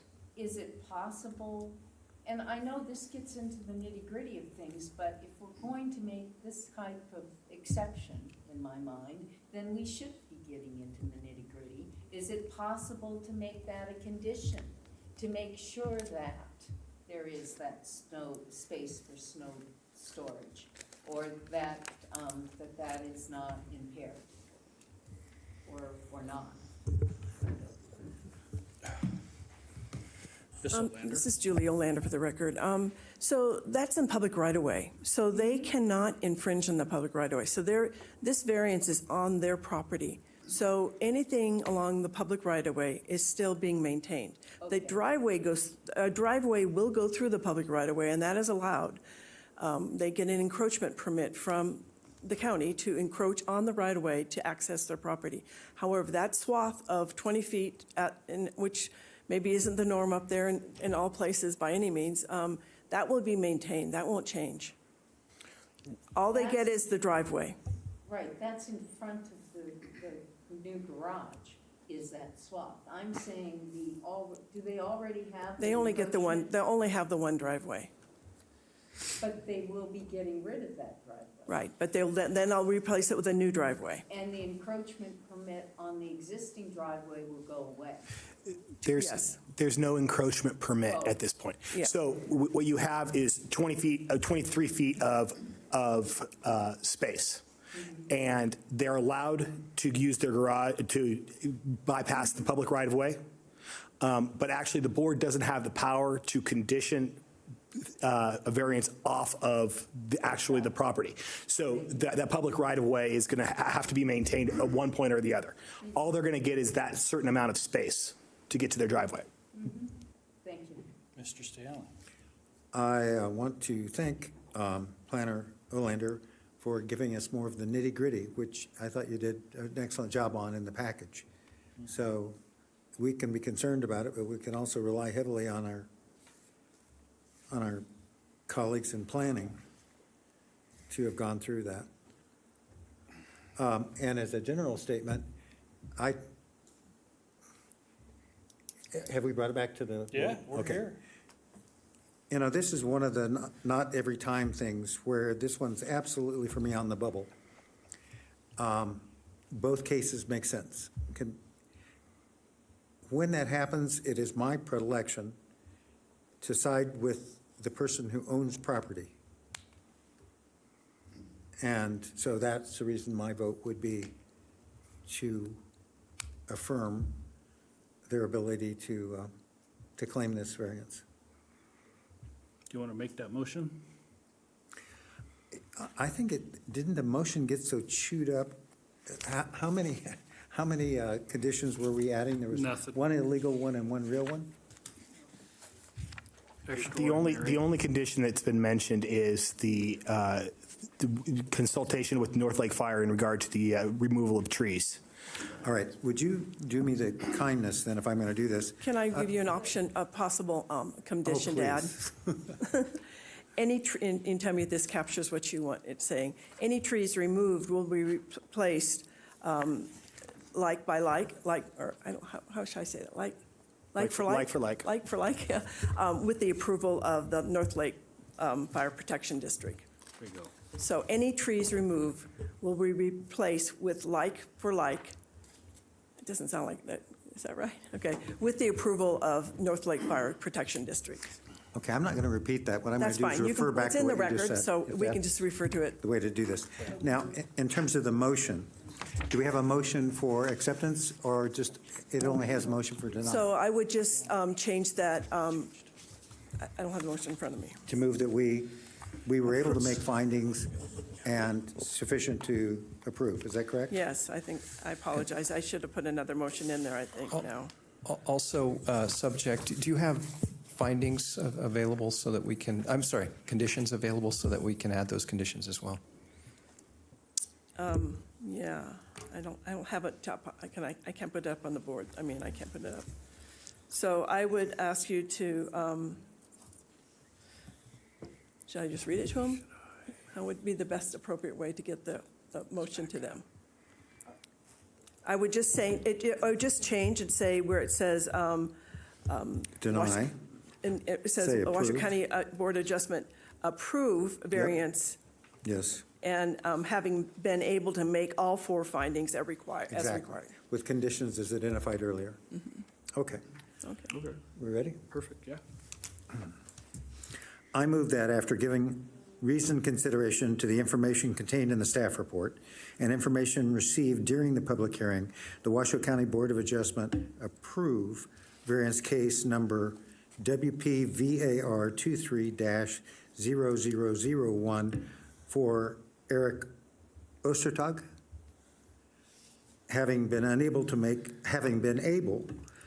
make all four findings required in accordance with Washoe County Development Code, Section 110.804.25, which include special circumstances, no detriment, no special privileges, and use authorized, and including conditions as identified earlier.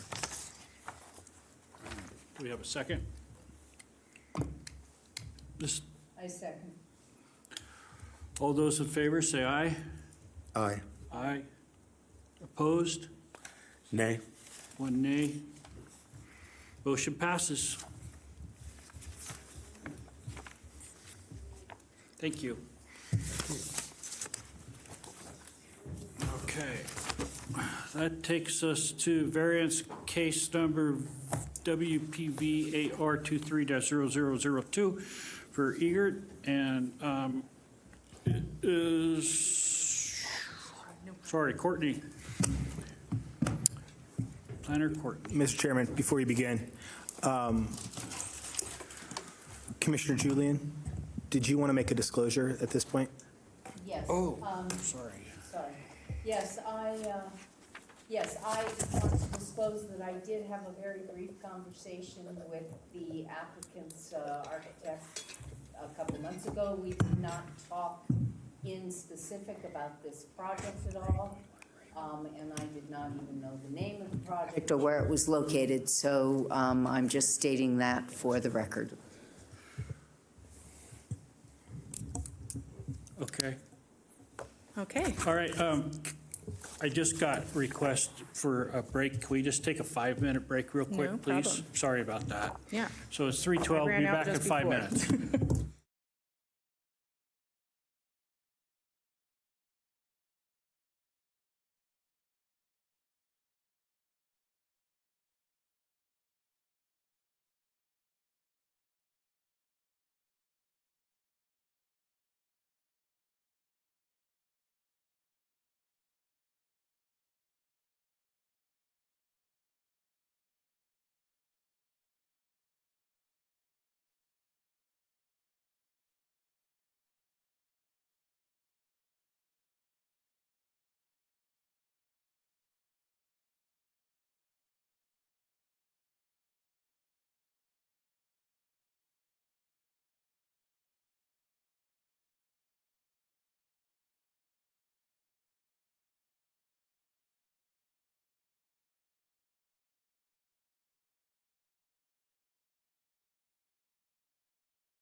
Oh, yeah. How are you doing? It's your last meeting. Do anything you want.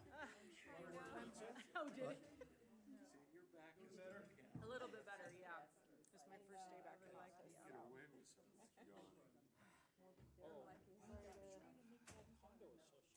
Couldn't make something work. You know, I'm so excited about you running this thing. No, actually, stop. No.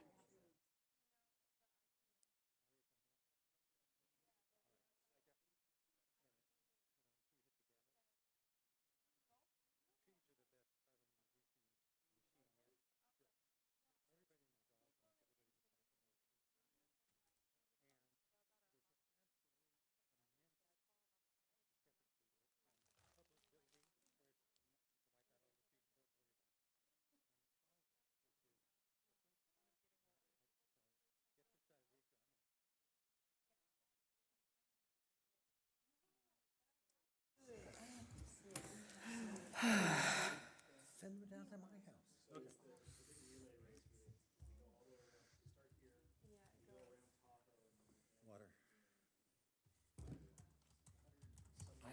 I'm not talking to you. Are we ready? Yeah, I'm ready. They're not too bad. Are we ready? Are we gonna wait for, oh, he's back. Everybody's here. Sure. Recording in progress? Recording in progress. Okay, let's bring this meeting back to order. 3:18. Go ahead. Thank you. Are we ready? You're up. Okay. Good afternoon, Courtney Wyke, Senior Planner, Washoe County, for the record. The item before you is a request for a variance, record number WPVAR 23-002, Agate.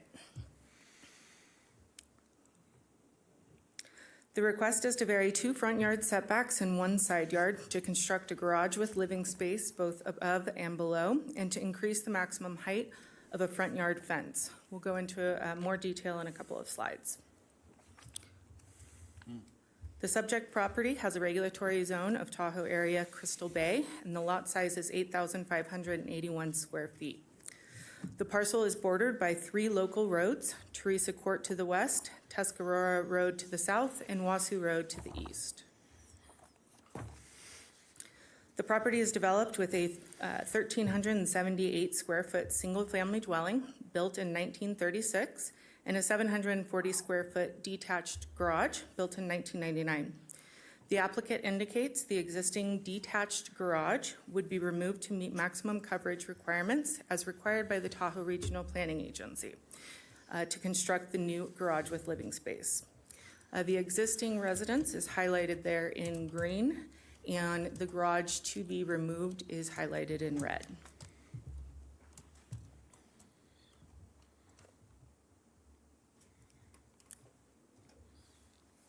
Do I point? Should be good. Okay. There we go. All right, so the request is to reduce the required 2 front yard setbacks from 20 feet to 4 feet on 1 yard and 1 foot 6 inches on the other.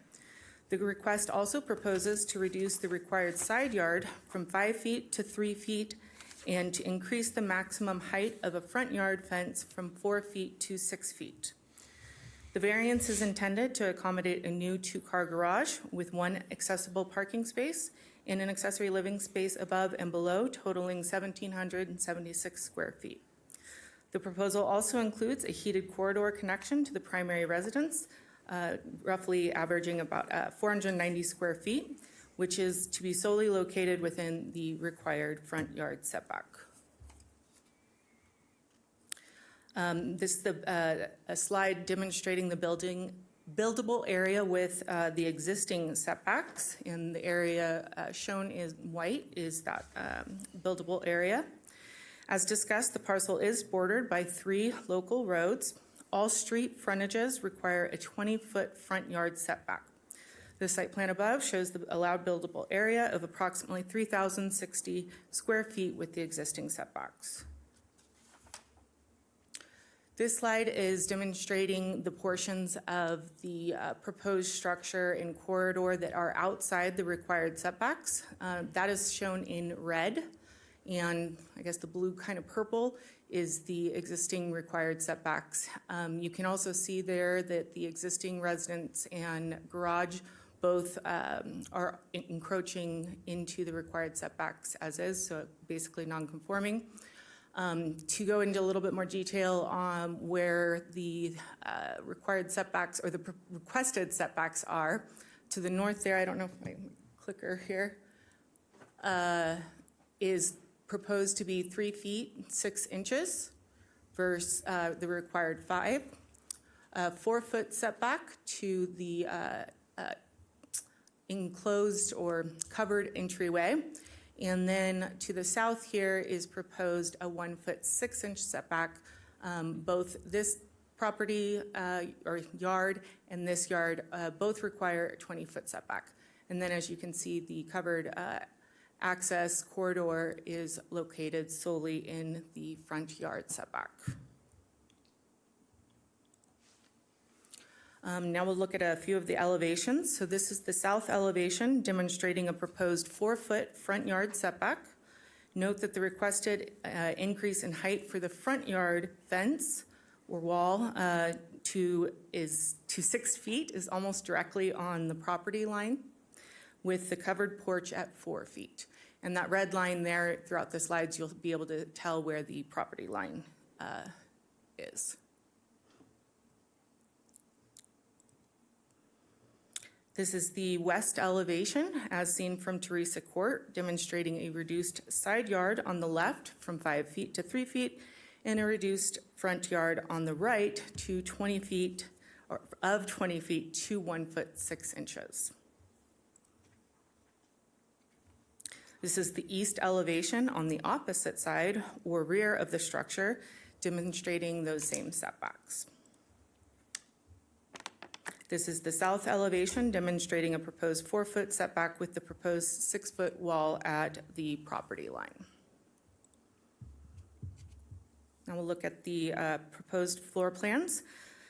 The basement floor plan proposes a bathroom, washer, dryer, and closet with the corridor connection to the main residence.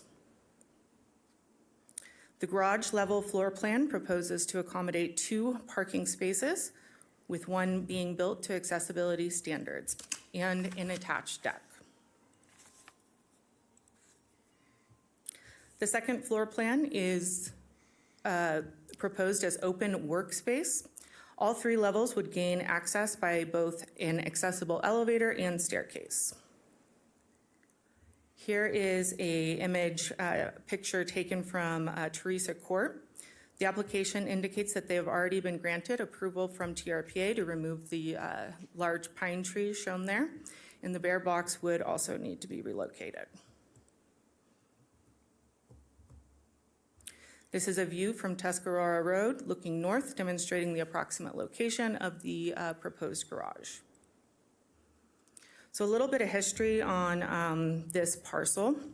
In 2017, the Board of Adjustment considered an application for a variance to construct a detached accessory structure or garage in a similar location and to vary setbacks for additions to the primary residence.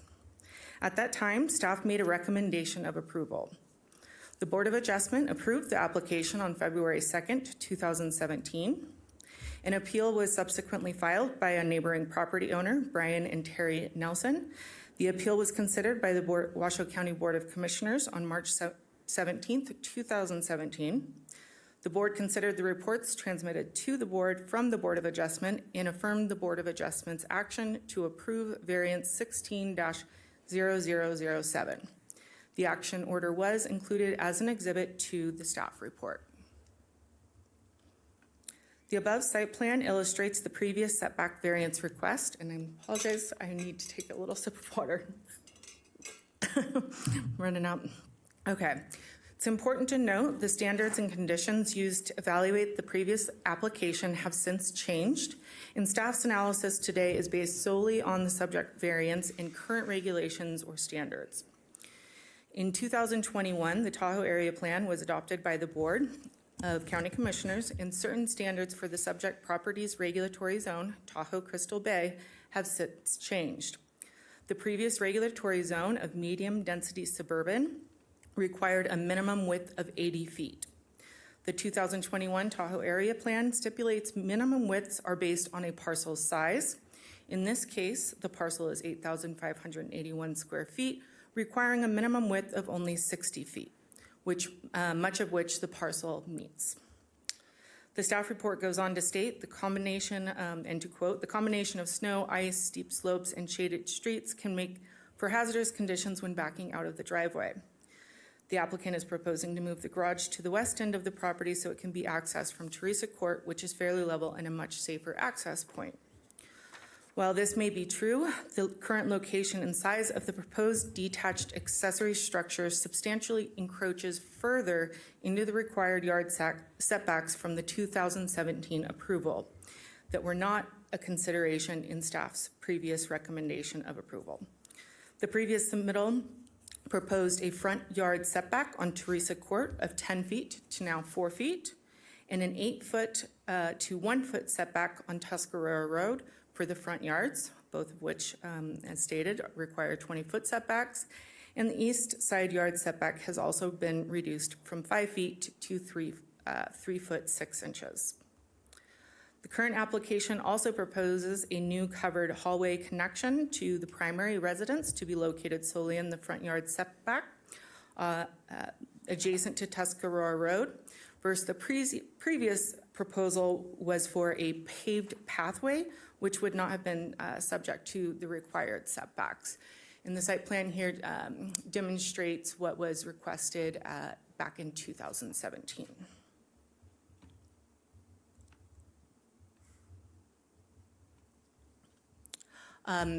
Appropriate noticing was completed. 49 parcels were noticed. Staff did not receive any direct public comments. However, the applicant did submit 5 letters of support, and those all were submitted to the Board of Adjustment prior to the meeting. Variances do not require a neighborhood meeting, and thus there was no neighborhood meeting. To demonstrate the location of the commenters, the stars there represent where the commenters' properties that they own. And the highlighted in blue is the subject parcel. While many departments and agencies responded, only the engineering division provided conditions of approval. Engineering recommended 2 conditions. 1, required a hold harmless agreement to be recorded, and 2, to provide approach site triangles analysis per AASHTO Green Book requirements to verify that vehicles approaching the property intersections will have an unobstructed view of any conflicting vehicles or pedestrians with the variance request. This is an important condition, as at this time there is no proof the location of the proposed structure or fence will meet this standard, and is to be subsequently verified in compliance. While the applicant contends they have approval by both engineering and North Lake Tahoe Fire Protection District, neither commenters indicated an approval versus denial in their comments. Instead, both cited the need for more information to be subsequently reviewed for conformance with applicable code or conditions of approval.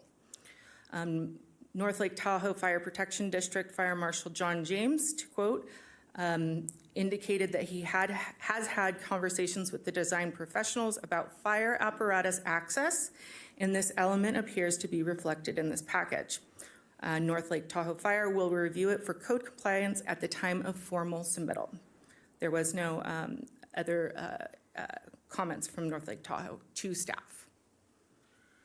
Approval of variance is limited to particular circumstances. NRS 278.3 limits the power of the Board of Adjustment to grant variances and only under particular circumstances. The applicant has the responsibility to demonstrate that the subject property exhibits one or more of the following characteristics to demonstrate a hardship.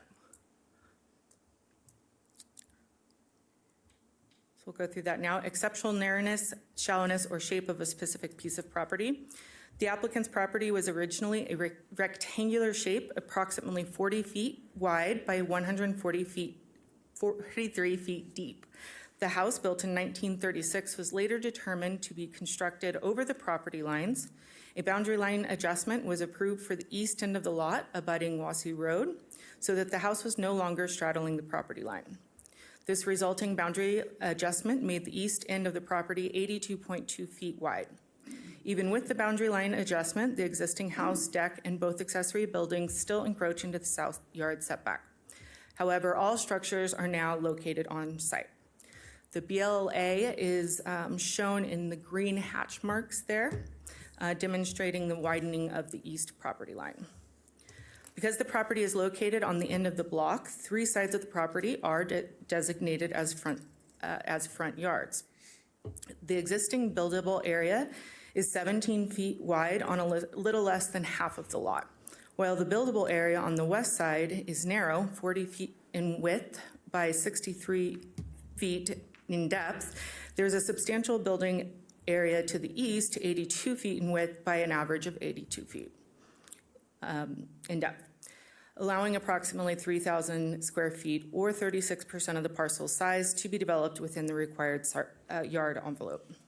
Staff does not believe the parcel's shape or size meets the criteria for an exceptional situation or condition of the property.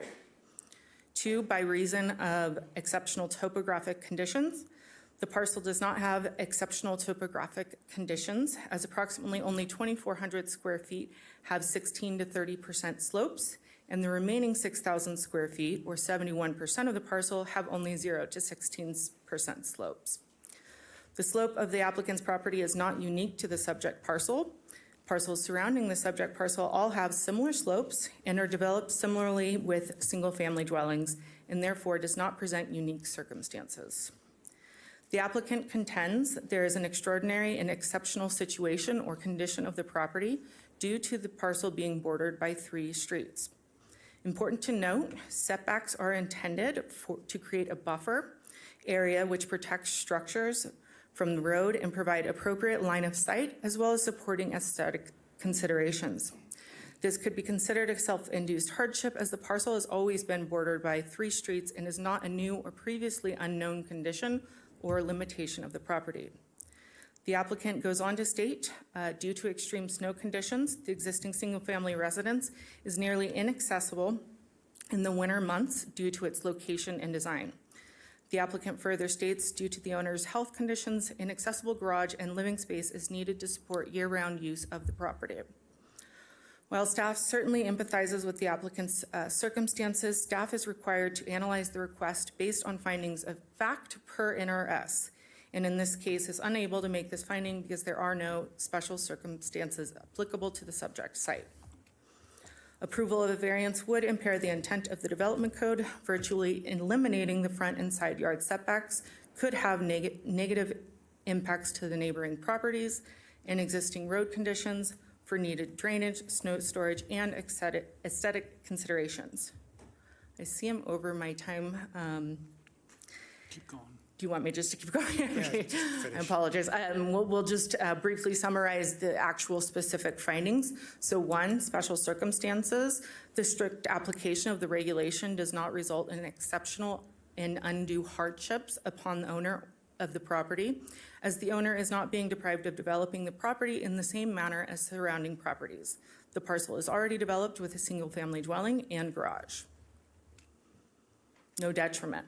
As previously stated, virtually eliminating the front and side yard setbacks could have negative impacts to the neighboring property owners, existing road conditions, and needs for drainage, snow storage, and aesthetic considerations. Allowing development that does not conform to generally applicable code requirements, such as yard setbacks, with no special circumstances as described in the staff report, this finding cannot be made to support approval of the requested variance. No special privileges. The requested variance has the potential to grant special privileges by allowing the garage and living space to be constructed within the required front and side yard setbacks required by the regulatory zone. Further, the parcel is already developed with a single-family dwelling and garage consistent with the similar limitations upon other properties within the vicinity. And last, use authorized. While a detached accessory structure, such as a garage, is an allowable use in the subject regulatory zone, allowing development to be built in a way that does not conform to generally applicable code requirements, such as required yard setbacks, without identifiable special circumstances. This finding cannot be made to support approval of the variance request for the allowed use of a detached structure. With that, I have provided a possible motion based on staff's recommendation, and I am available for any questions. Thank you. Does anybody have any questions for her? Oh, go ahead, Mr. Stanley. Planner Wyke, maybe I missed it when reading and missed it in your presentation, but was there, first of all, was there any building done associated with the 2013 or 2017, I'm sorry, ruling, finding? And secondly, if not, why not, I guess? That may be a question best addressed by the property owner or applicant, but in my research, the building permit, I believe, was closed. I'm not aware that it was complete. All right, thank you. Any other questions? Go ahead. Yeah, the 2017 application was for a variance that was much smaller than this current variance. Could you please go through those numbers again? Correct, and I do have those numbers. And I do apologize, and I'm sure the applicant will correct me, but the previous variance request also included improvements to the existing residence, and I believe those improvements were completed. It was the kind of the subject garage that we have before us today that is in a different size from the previous proposal. Let me see, where did I have that?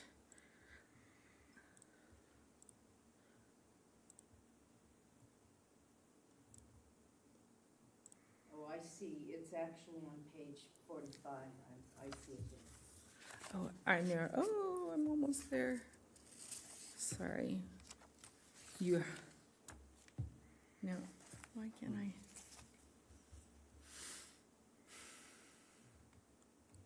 Sorry, I'm looking at my PowerPoint versus the staff report. Maybe I should have done that. Okay, so specifically, the previous proposal or request was to have a 10-foot front yard setback off of Teresa Court, which is now proposed at 4, and a 8-foot setback off of Tuscarora Road, which is now proposed at 1 foot 6 inches. Those are both front yard setbacks requiring 20 feet. And then the east side yard setback was reduced from the previous request of 5 feet to 3 feet 6 inches, as well as the entirety of the corridor, which was not proposed to be enclosed previously. Go ahead, Mr. Stanley. Planner Wyke, for the timeline, and I'll try to say this in a kind of straightforward way. Before the BLA, were the 3 traditional ways of determining the viability or the legitimacy of a variance already in place, or did the BLA in fact make it a peculiar shape which then checked the variance box? The BLA was intended to correct the fact that the original structure back in 1936, when we didn't have the tools and technology that we do now, was actually encroaching onto the neighboring property, was intended solely, and again, the applicant or property owner may be able to better clarify with me, that it was to obviously make sure that the structure is located on the parcel. And so that was a need to do any improvements to the structure. They need to be on their property. So that was the intent of the BLA.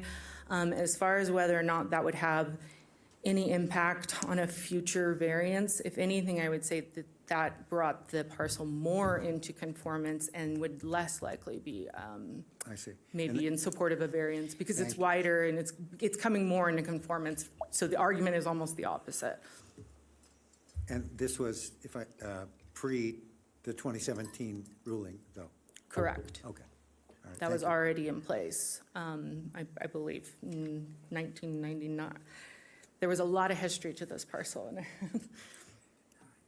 Thank you. All right, does the applicant have a presentation? The Thank you. applicant does, and they are here.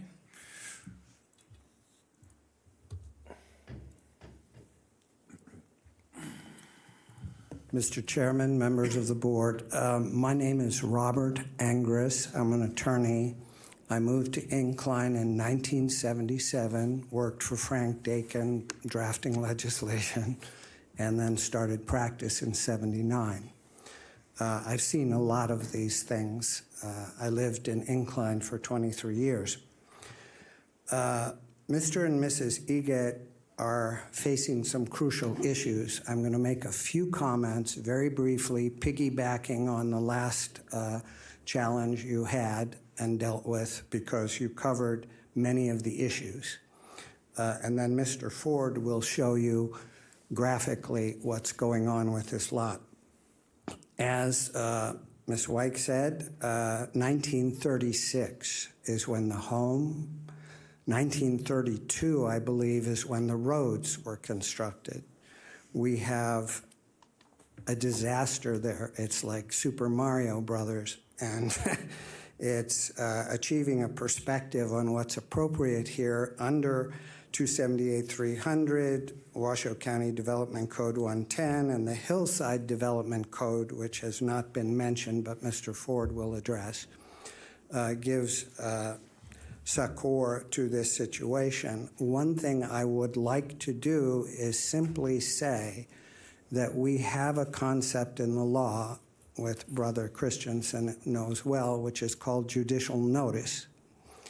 And when we went to TRPA over 2 years ago to get a transfer of coverage to allow for life and safety considerations of this lot and the people who live there, we spent 2 years, and it was like, okay, what's my name? Rumpelstiltskin. And at the end, we were tasked with going to the fire marshal of the North Lake Tahoe Fire Protection District and getting them to say that it was in the fire protection district's best interest to allow this.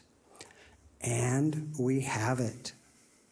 They stated in a letter that because of the unique topography of this lot that has 3 front setbacks and has 3 roads, that it will be positively impacting the options for the fire protection personnel. So I would ask this board to look at the fire marshal and TRPA determining that this was unique topography. And now I will reserve time towards the end and let Mr. Ford show you why. Thank you. Yes, could I have the, I'll get this clicker going right. Give me a second here. Oops, did I hit the wrong thing? I'm sorry. Yeah, no worries. Go. Can you state your name for the record, please? I'm sorry. Wayne Ford, Residential Design. I've been doing homes for a long time. I haven't been running clickers for very long. But which one is it? Just Ford here? Yeah, those two. Okay. This is what they're facing each winter. Both these cars have slid down that road out of control this last winter, because what you're looking at is a slope that doesn't show in the picture, 17% slope. And at the bottom, it goes to 23% slope and accelerates the vehicles. Right to the left here is their driveway to get into that garage that was built for summer use only. That garage basically is unusable during the winter, And with the situations now that exist medically for both of the owners, the garage elevation, the garage is basically 14 feet wide and 22 feet long, is such you can't get a ramp that is going to be required from that garage to the home, to even get in the home, that wouldn't be exceeding ADA requirements. That is why we have this new ramp proposed that will be coming, I'm going the wrong way, I'm sorry. I hit it again, I should. Yep, you could have used the right one. Okay. There you go. You know the special circumstances. I don't have to go into those. I want to get to slide 3. In the bottom right-hand corner is the county's definition of a shallow lot.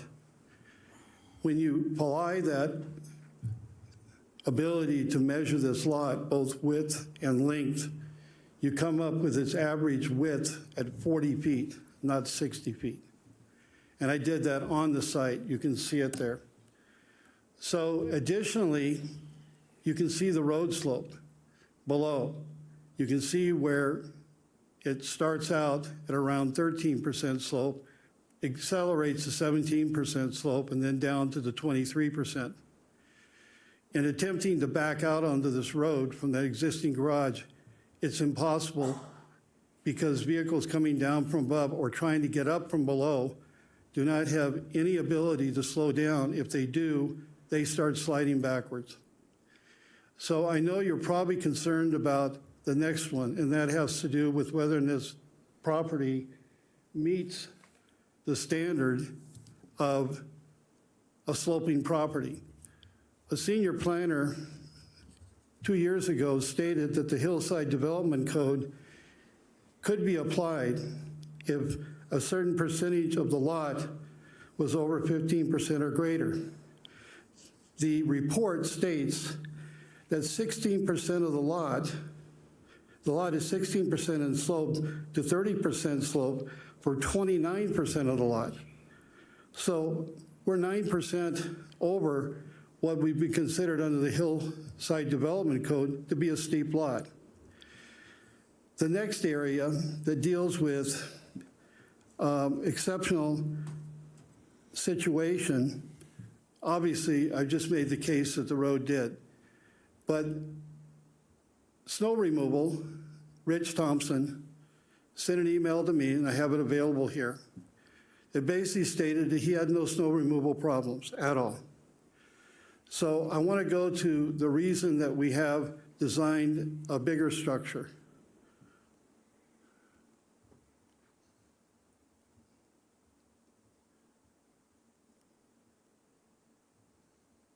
Get to the floor plans here. It's going the wrong way. Okay, I'm sorry. Hopefully, give me a little grace in my time here.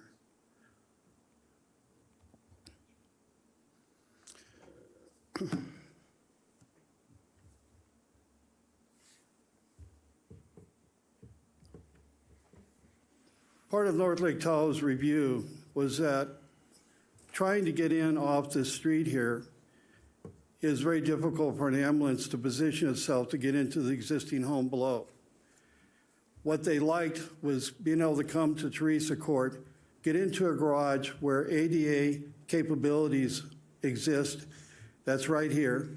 Being able to get out of a van with a ramp down allows for a wheelchair to get around a second vehicle into the entry system and basically to an elevator, because the current occupant of the home is likely going to be wheelchair bound. And I would hope, Marina, this wouldn't happen for 20 years, but we don't know. Additionally, the fire department wanted good accessibility in case they had to carry somebody out, because they do not use elevators. And that provided an extra width here of 4 feet for these stairs going down to a ramp. This ramp, half of it's buried under the ground, because to get to the existing home down below, you have to maintain an 8% slope. By the way, it is a room by definition of the IRC. It's 7 feet wide. It meets the height requirements, and it's over 80 square feet of area. So it's a room, it's going to be a gallery here. We can use it for that purposes for the historic collection that Mrs. Eget has. The home is very close to the existing front yard setbacks approved in the past. This area right here is open for view when you come around the corner. And if I understand engineering properly, they didn't have a problem with line of sight for the structure. They just wanted to make sure that the fence, which doesn't require a permit, meets the requirements for visibility. And if we need to lower the fence here, we will on this corner. Down below where the fence is higher, it's because of the road is 8 to 10 feet below the property at that point. And so the solid fence down below is not a problem in terms of line of sight, but we'll make those findings. We agree with that. The reason for the fence. Well, Mr. Menikasi, he supports where this garage is. He lives right next door here. He doesn't have a problem with it. And I'm going to jump to my roof design in a minute. But Mr. Menikasi currently has a garage approved to a 0 setback under the new Tahoe area plan. And his garage is going to sit right here, 2-car, detached. So my roof design, and hopefully I can get this clicker going right.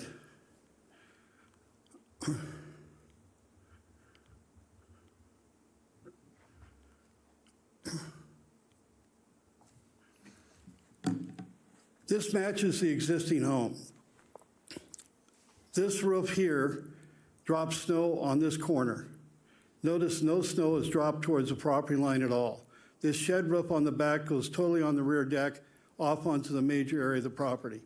This roof here takes snow off onto a shed roof and drops it into this area even if it comes off the roof. This snow area here drops snow this way and forces snow the other direction. I lived at Tahoe for over 47 years.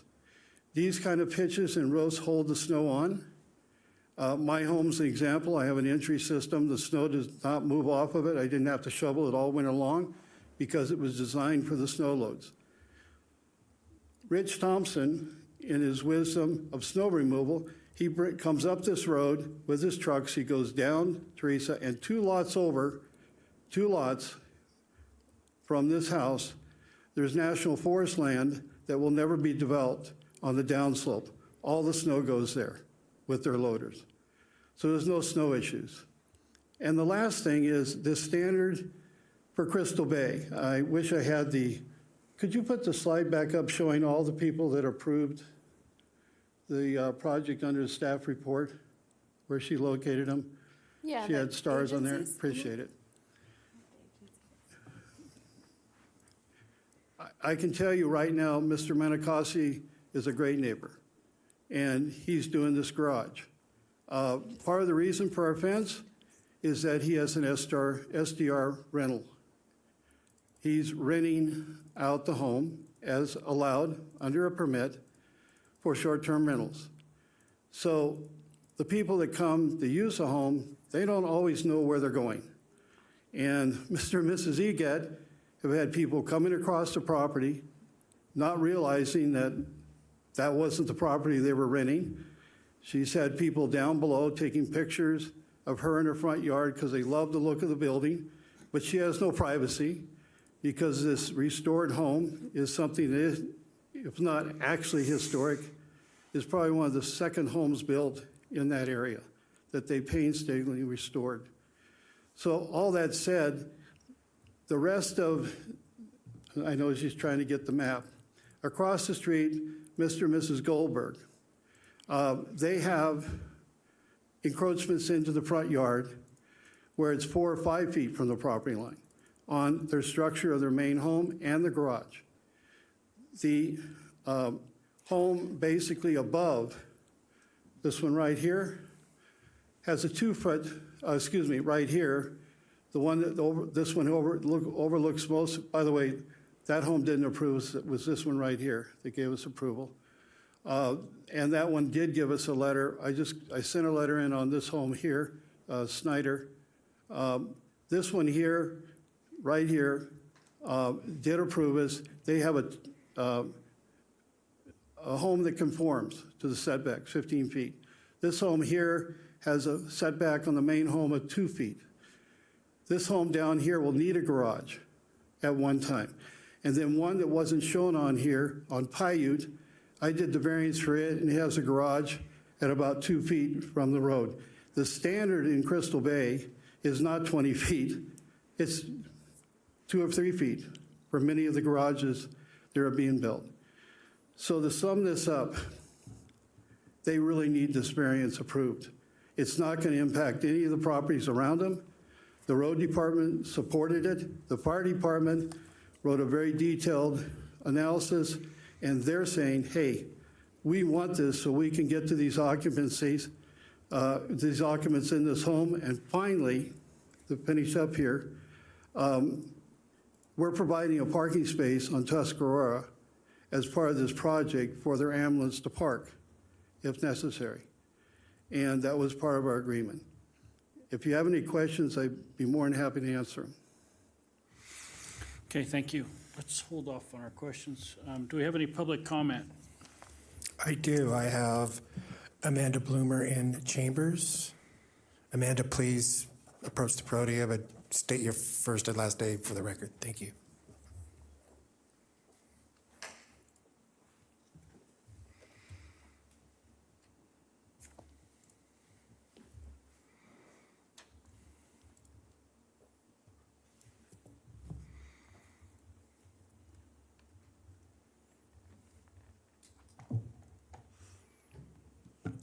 Amanda Bloomer. I'm here on behalf of Jeff and Morena. They need this. She became ill after the purchase of this home. It wasn't something that was known to be going to happen. She will have great difficulty getting into her home when she's disabled to the point of being in a wheelchair. They run the risk because of the location, like you had heard about the fire department being able to get to her, an ambulance getting to her within proper timeline. The rights of a disabled person to use their home by doing needed modifications in a space they have for this project should be allowed. Forcing a person to have to leave their home because of an injury or illness sounds like discrimination to me. And to me, it's completely against the disabled.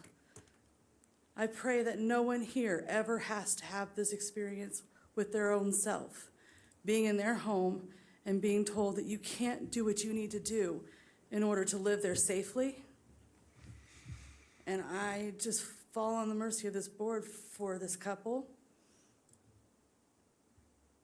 And I hope some changes can happen within the NRS eventually. Thank you for hearing me. Thank you. There's no further public comment in chambers, and I have no hands raised via Zoom. Oh, I apologize, sir. You could please state your first and last name, and then see us after to fill out a form. Gotta lower this a little bit. My name is Jeff Egett. Marina and I are both the owners of this cabin, and I find myself very emotional. Usually I'm an extremely upbeat, happy person, but we've been put through the ringer. I mean, I am so fed up. I'm shaking here, and it's just been a nightmare. Marina has Parkinson's. She's exhibiting symptoms of Parkinson's. We've called out paramedics. Excuse me if I sound... It's just been a nightmare. We've called out paramedics. She's been taken to Renown Hospital, and we're sitting here. She's broken bones because 2017, we got through some red tape, and somehow or another, something got overruled from a variance to administrative. This whole thing's been a nightmare. So I fell in the snow, had to have my shoulder replaced. I've had 2 heart attacks, 6 stents, angioplasties, more than 6 stents. I'm sitting there shoveling snow. Probably will end up, it's certainly not good for the heart. We need to have a little bit of compassion here. I'm so tired of nobody, and first off, I want to apologize because you guys are all doing a really good job and I appreciate your effort, but this has been a nightmare. 2017, this was already supposed to happen. A shoulder later, Marina went through, she's already going through enough stuff. We go every week to Carson City. She gets blood transfusions and intravenous stuff. We can't even get out of our garage. We can't even use our garage. I have to park at the casino a half an hour walk away. We have no access to a garage in the winter. The people that had the place before was a summer residence. We do not have a garage. And when I read the report about the garage that we have, it's ridiculous. We can't use it. We can't drive down Tuscarora. I did it this winter and I was spinning around like a top, and I have a all-wheel drive, snow tire, Audi, like I have a car that was designed for the snow. I'm still spinning around like a top. Teresa Court is where we need to put a safe garage for my wife who loves the cabin. The truth of the matter is we shouldn't have bought this place. I admit it.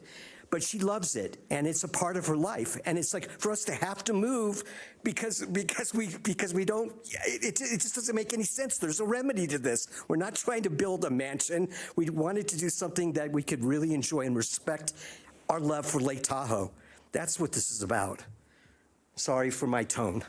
That's fine. Thank you. Can you please fill out a card over there with those guys? Brandon will get it for you. Do we have any more public comment? No further public comment. There's what guy raising his hand. Okay. Come up here. Sir, if you could please state your first and last name. Jeff. Oh, no. Behind you, apologies. And then see us after to fill out a form, okay? Thank you. Thank you.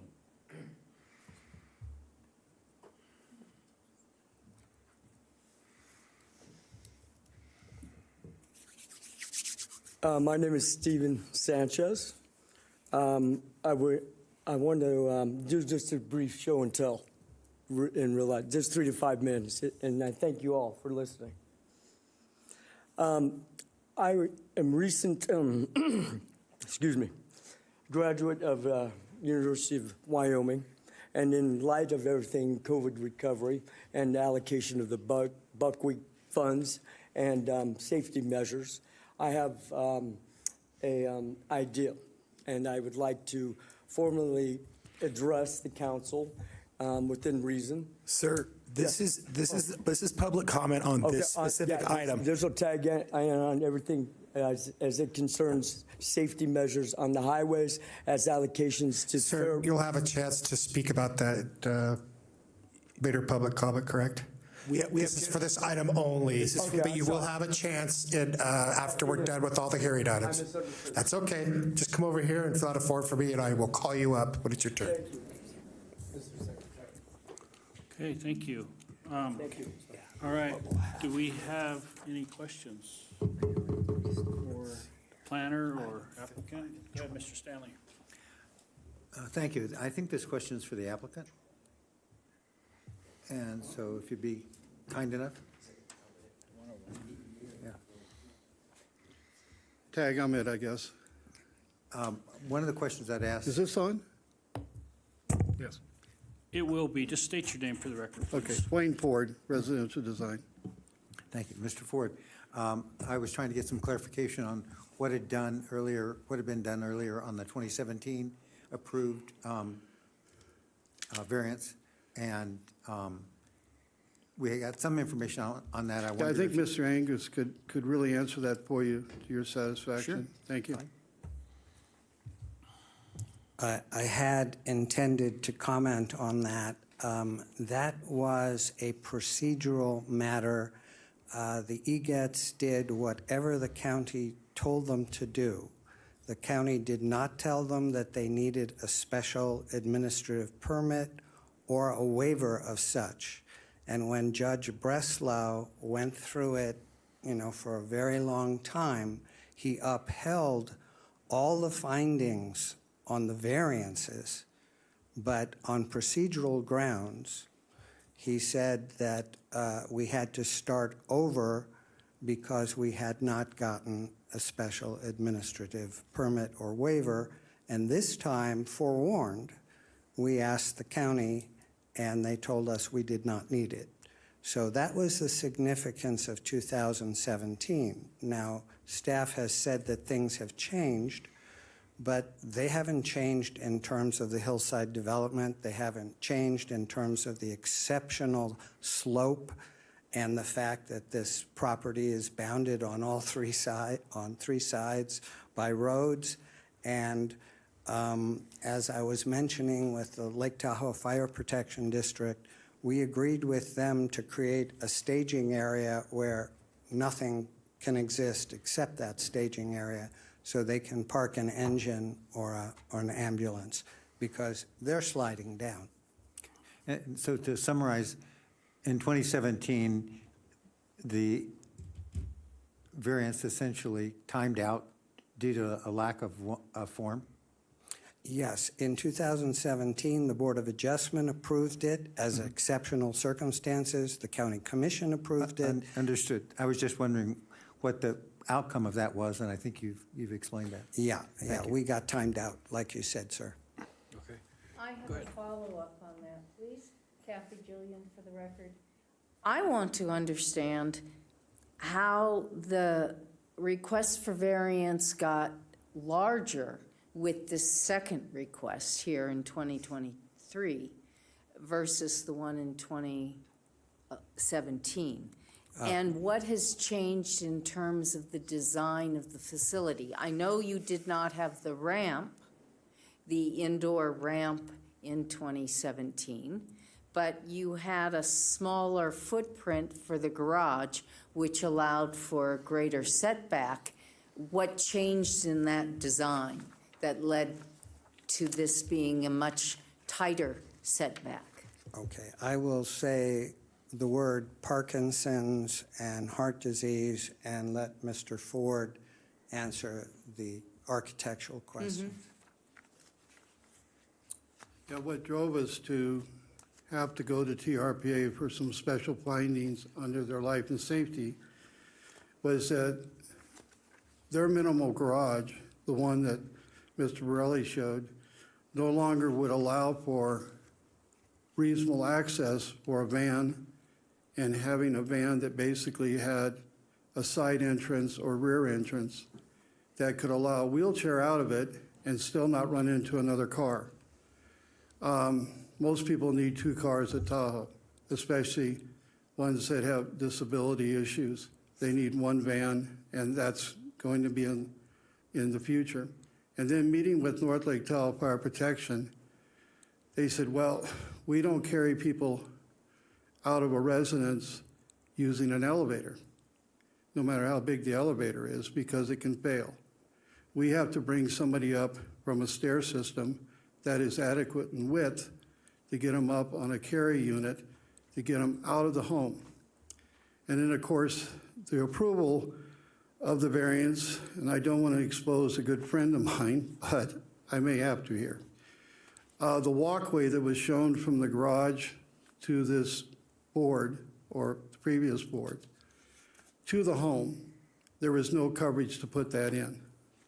When those plans went to TRPA, the walkway did not show up on them. That walkway, irregardless of that, would have been close to 16 to 17% slope for anybody to walk down it from the garage to get to the home. So the fire department said the only way we're going to approve connecting the two structures is an ADA ramp at 8% slope. Well, given the fact that the only way to get to that ramp is go down some stairs or an elevator, the ramp comes out of the back of the structure, creates a subterranean structure on three sides, and then you basically come out, and based on the elevation of the entry of the home, this is the plan that would work, that they would accept. That ramp, basically, I call it a gallery, but that sloping walkway from the back of the lower part of the garage entry system is 8% slope to where the home exists today. If that home would have not been dug into the mountainside, we would have had a better go of it in terms of how much we would have to go into that area. So that's why it expanded. TRPA put a condition. If you transfer in additional coverage, that has to stay with the home.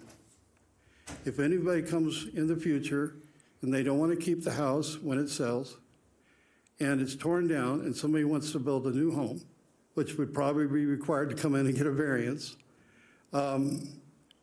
that's coverage about 450 square feet projected will have to be put in escrow or put into a holding fund. They cannot use it.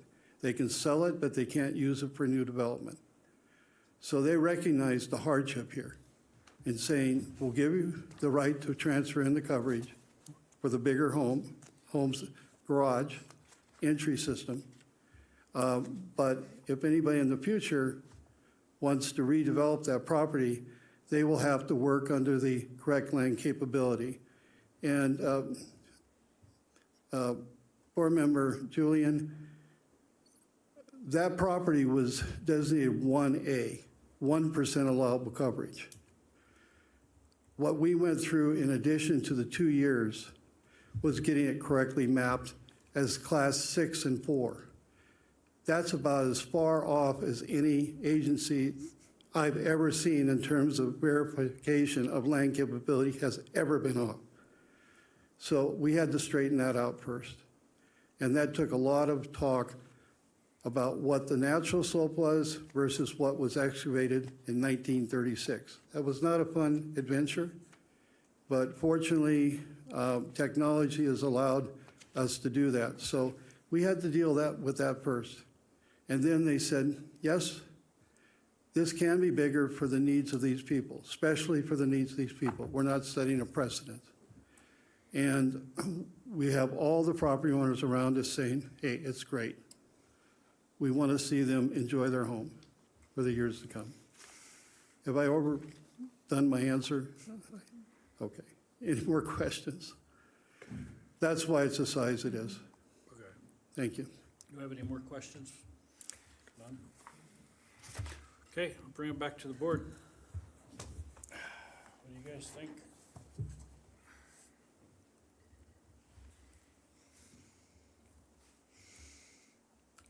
Lead off, McDuff. I want to hear your guys' thing, Guy.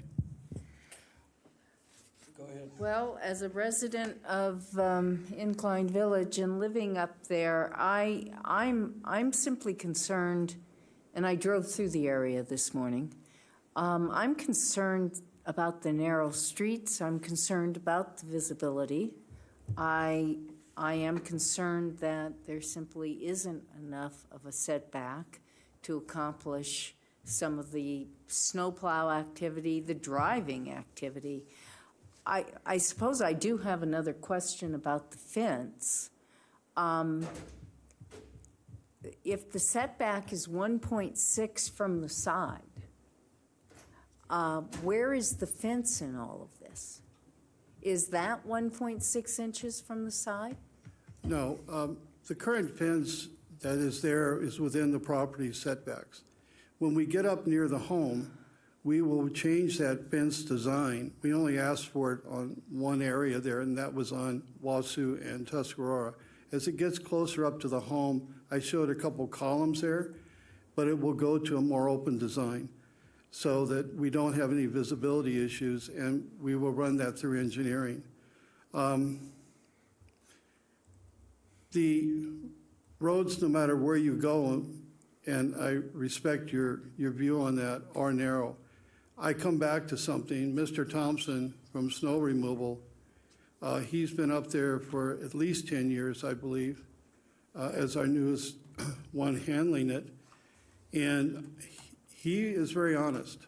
If he had any problems with what we're proposing, he would have told me, because we worked together on a lot of projects together, even in where I live, in terms of snow removal.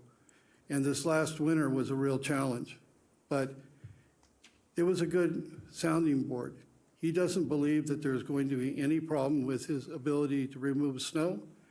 And by the way, we're going to improve things a little bit, because where the garage is being built, they piled snow on that corner you couldn't even see around the corner. So now they won't be piling snow there where you can't see around the corner. They're going to be taking it up the street. So we're going to be improving that because it wasn't being used very much up there, obviously. So we do have a place for the snow to go.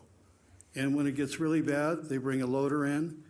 They bring it up the street, like my cul-de-sac. It got really bad, 40 feet high in my front yard. They hauled it out.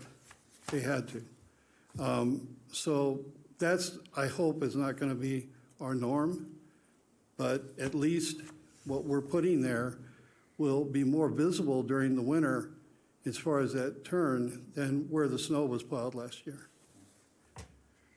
That was on Mr. Eget's property, by the way. Okay. Thank you. Did he answer your question? Rob? Mr. Chair? Go ahead. Yes. I know you brought it back to the board. I did. Can we make a second exception, and I can ask Planner Wyke Sure. a question? Yeah, go ahead. Excuse me, Planner Wyke? I may have missed it, but were there what were the ADA compliance issues that were addressed in the application or in your response, please? Maybe ask that again. What was the ADA? The ADA compliance regulations or code that were either presented in the application or were referred to you in your response to the application? How did ADA compliance come into the application and your consideration of it, please? I don't know that ADA compliance is necessarily a factor when looking at the variance findings. The applicant has just indicated that the design is going to meet accessibility standards. And so it's just merely looking at the design, not necessarily a component of accessibility. That would be in buildings realm.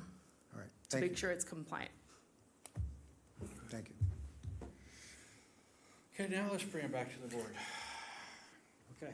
Thank you. Mr. Christian, do you have anything?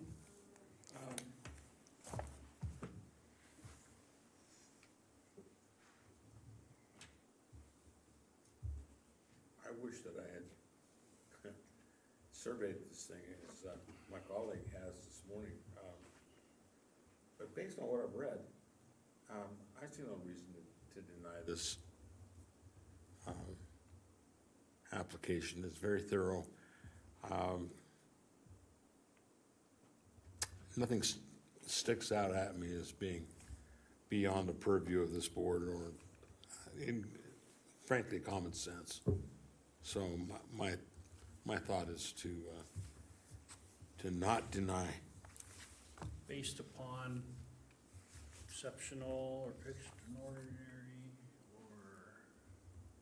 Well, the totality of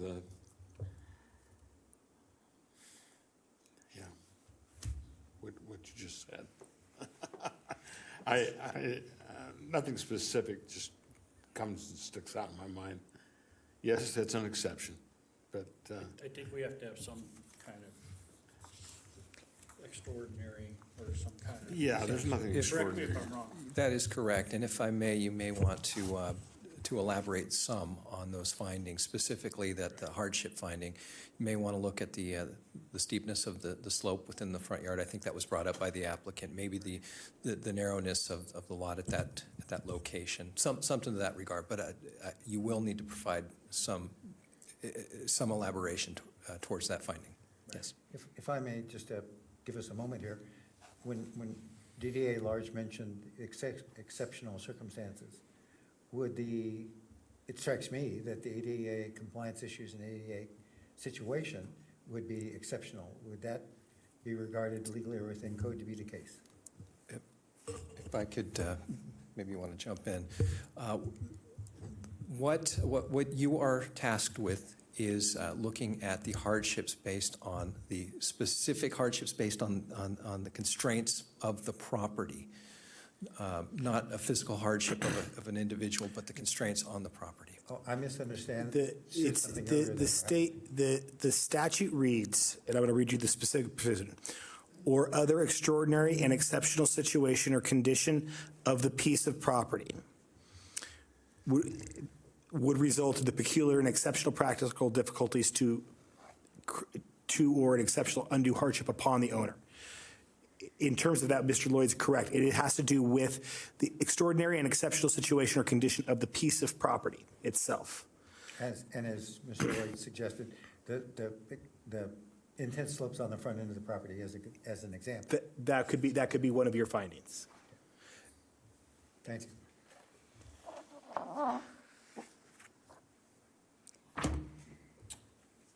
Okay. I'm sorry to have another question, but when I went out there, I took pictures, I saw the fire hydrant, I saw the closeness to the street. I have no clue how you're going to build this garage with all of the stuff on that corner. If you could elaborate on that for me, and especially that fire hydrant, which appears to be right in the middle of what you're doing. Actually, the site plan would show it. I could bring it up. But I had IPGID, Tim Buxton.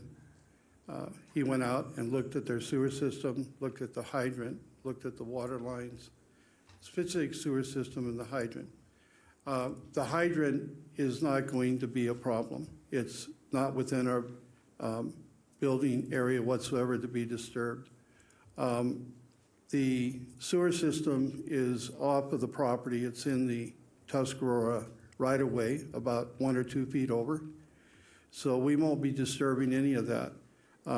There has been times where fire hydrants have been moved, but this seems to be a very good strategic place.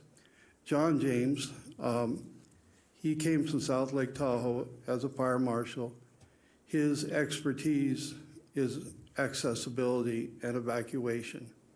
That's why his opinion meant a lot to me, that he didn't find that there would be any interference with them laying lines to get to a fire up the street from where we have everything.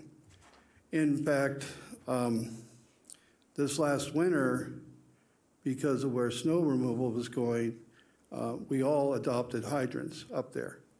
And as I'm getting older, shoveling out a hydrant is not first on my list, so our neighbors kind of worked on it. But that hydrant was buried through some of the major storms because they couldn't see where it was, even with the pole sticking up, it was buried. So they had to go and shovel it out. That won't be occurring at this point in time, because where we are building things, it will keep that corner free of snow. The snow will be redirected, and that's what Rich is looking at too. So I have very big concerns about hydrants, and there are things you can do to raise them for better accessibility.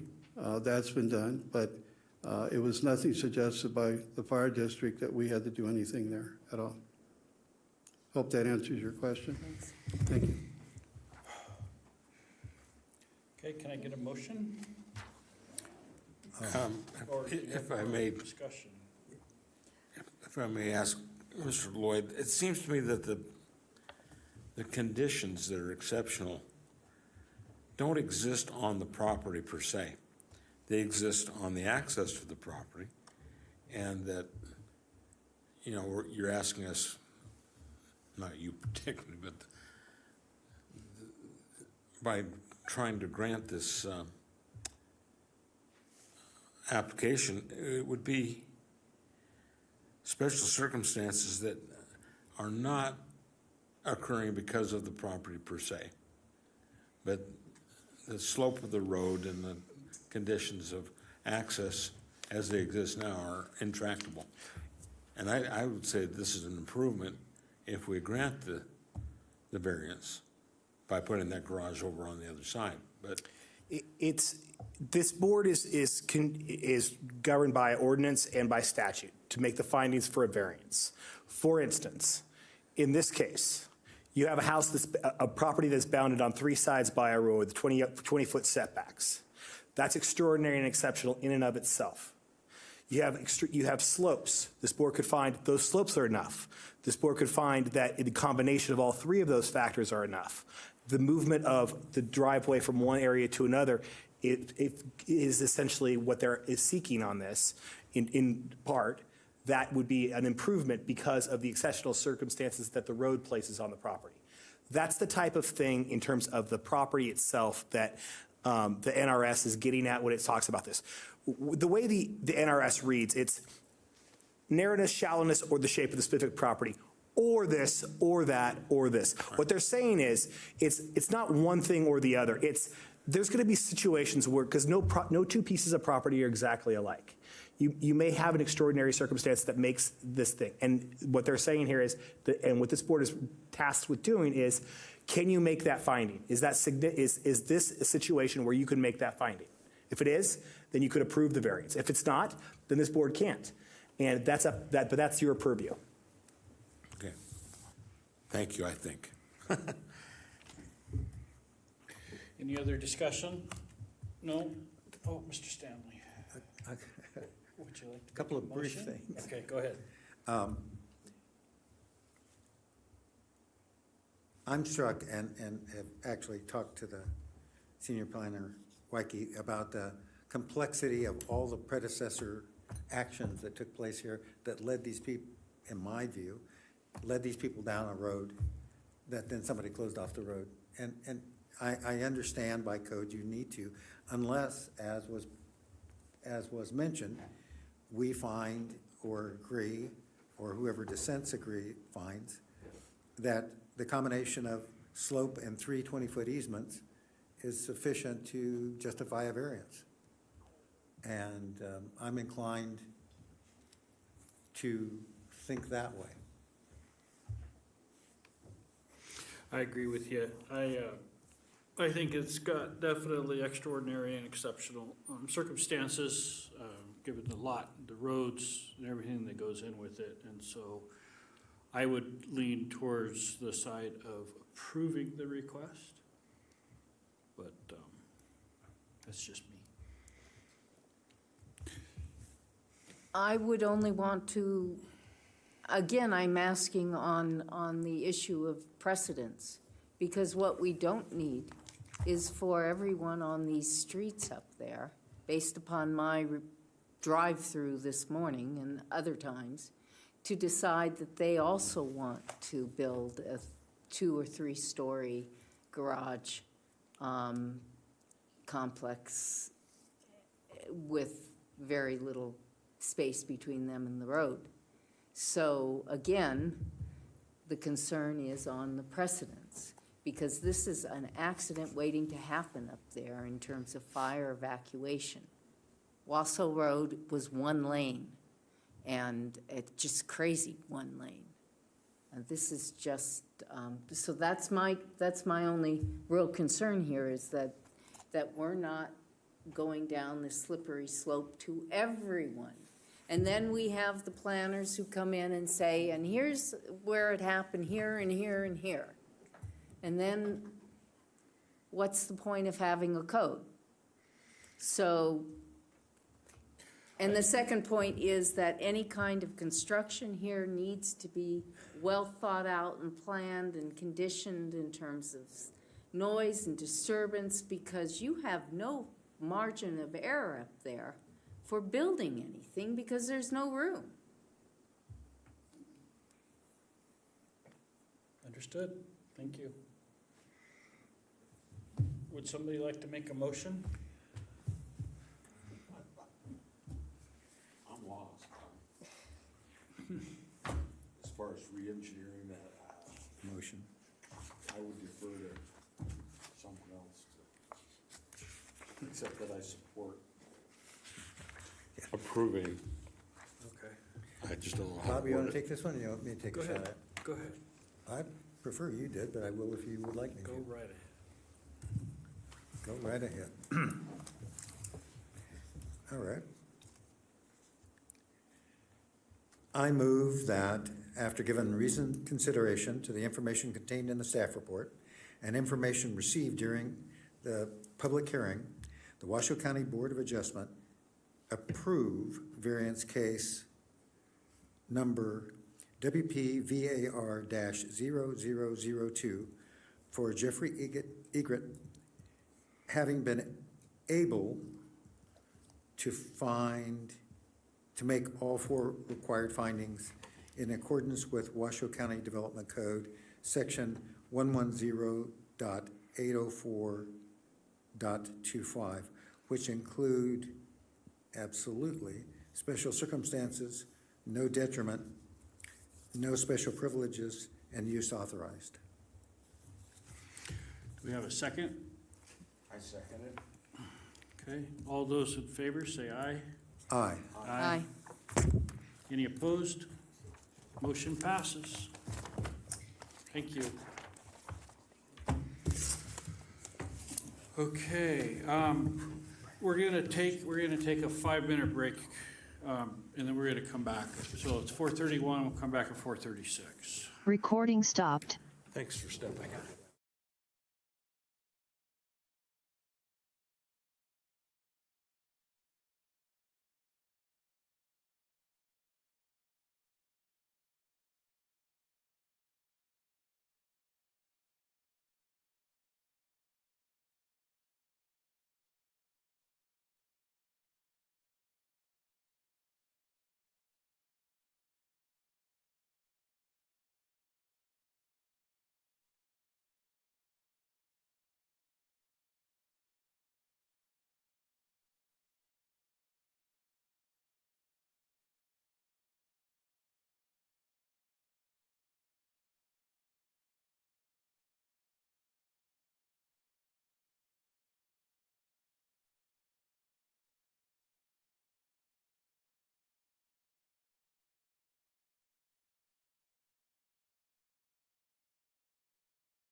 Mr. Christensen, are we ready?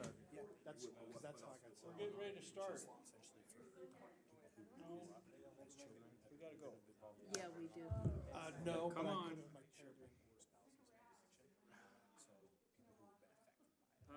They have both, like the Triangle Club in town. This, tank. They have meetings for. Okay, recording in progress? Recording in progress. Okay, we're gonna bring the meeting back to order. Next one is a special use permit case number WSUP 23-0002 for IVGID tank. Julie Olander, planner. Where's Julie? Oh, dear.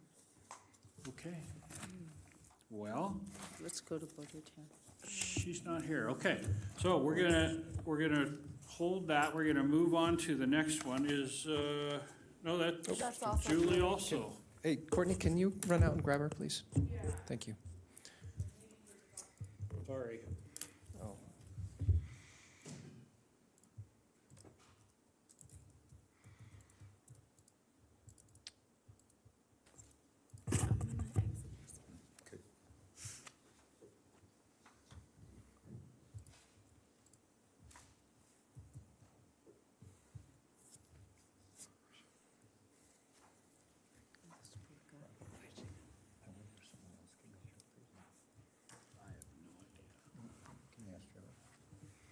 Can anybody else make the presentation?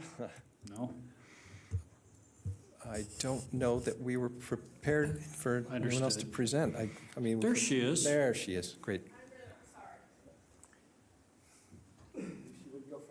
All right, so we'll go back to special use permit case number WSUP 23-0002 for IVGID tank.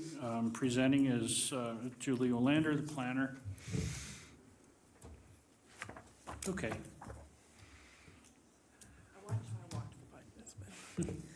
Good afternoon, Julie Olander for the record, with Planning and Building. So this is a request to expand a public utility and to have major grading of 8,900 cubic yards of cut, 9,000 cubic yards of fill, and to disturb over 100,000 square feet of the site for the construction of a pad for affluent water storage and a road.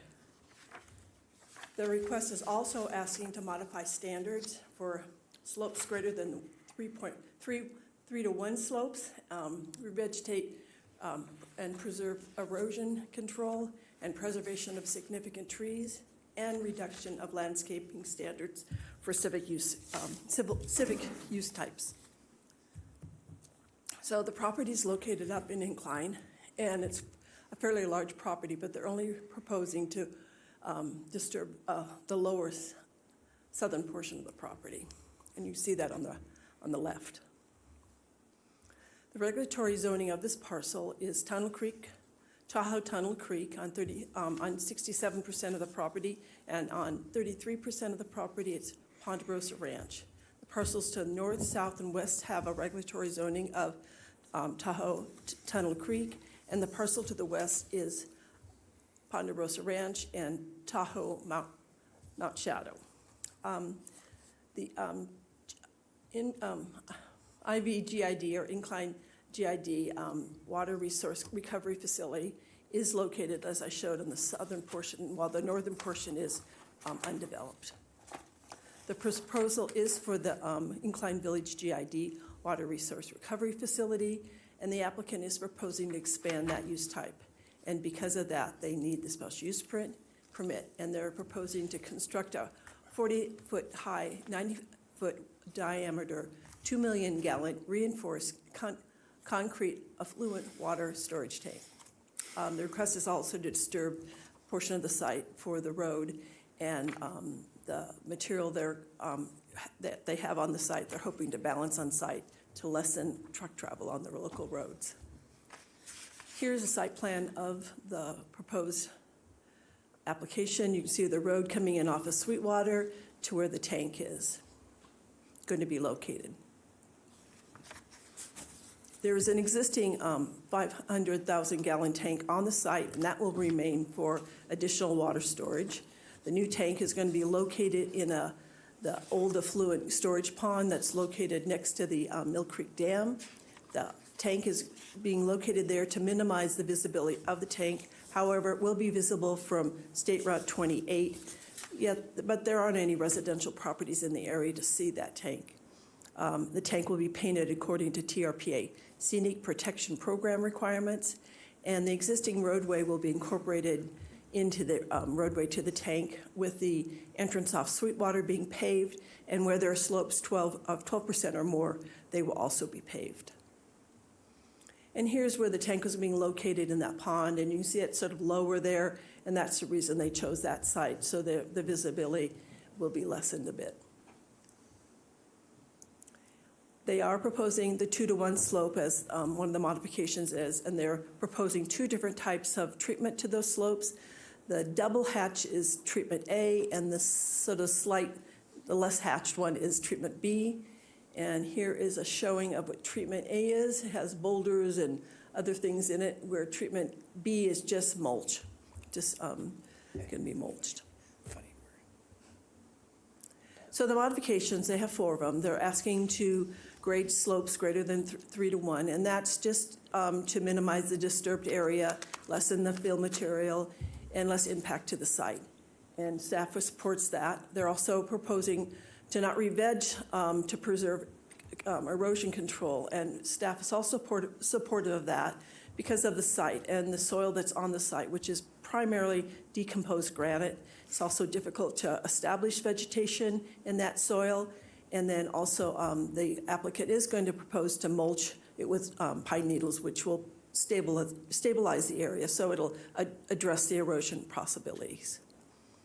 The other the other modifications is preserving the significance of trees, and they're not proposing to replace the trees, and this is basically because of the North Lake Tahoe Fire Protection District Defensible Space Program, and that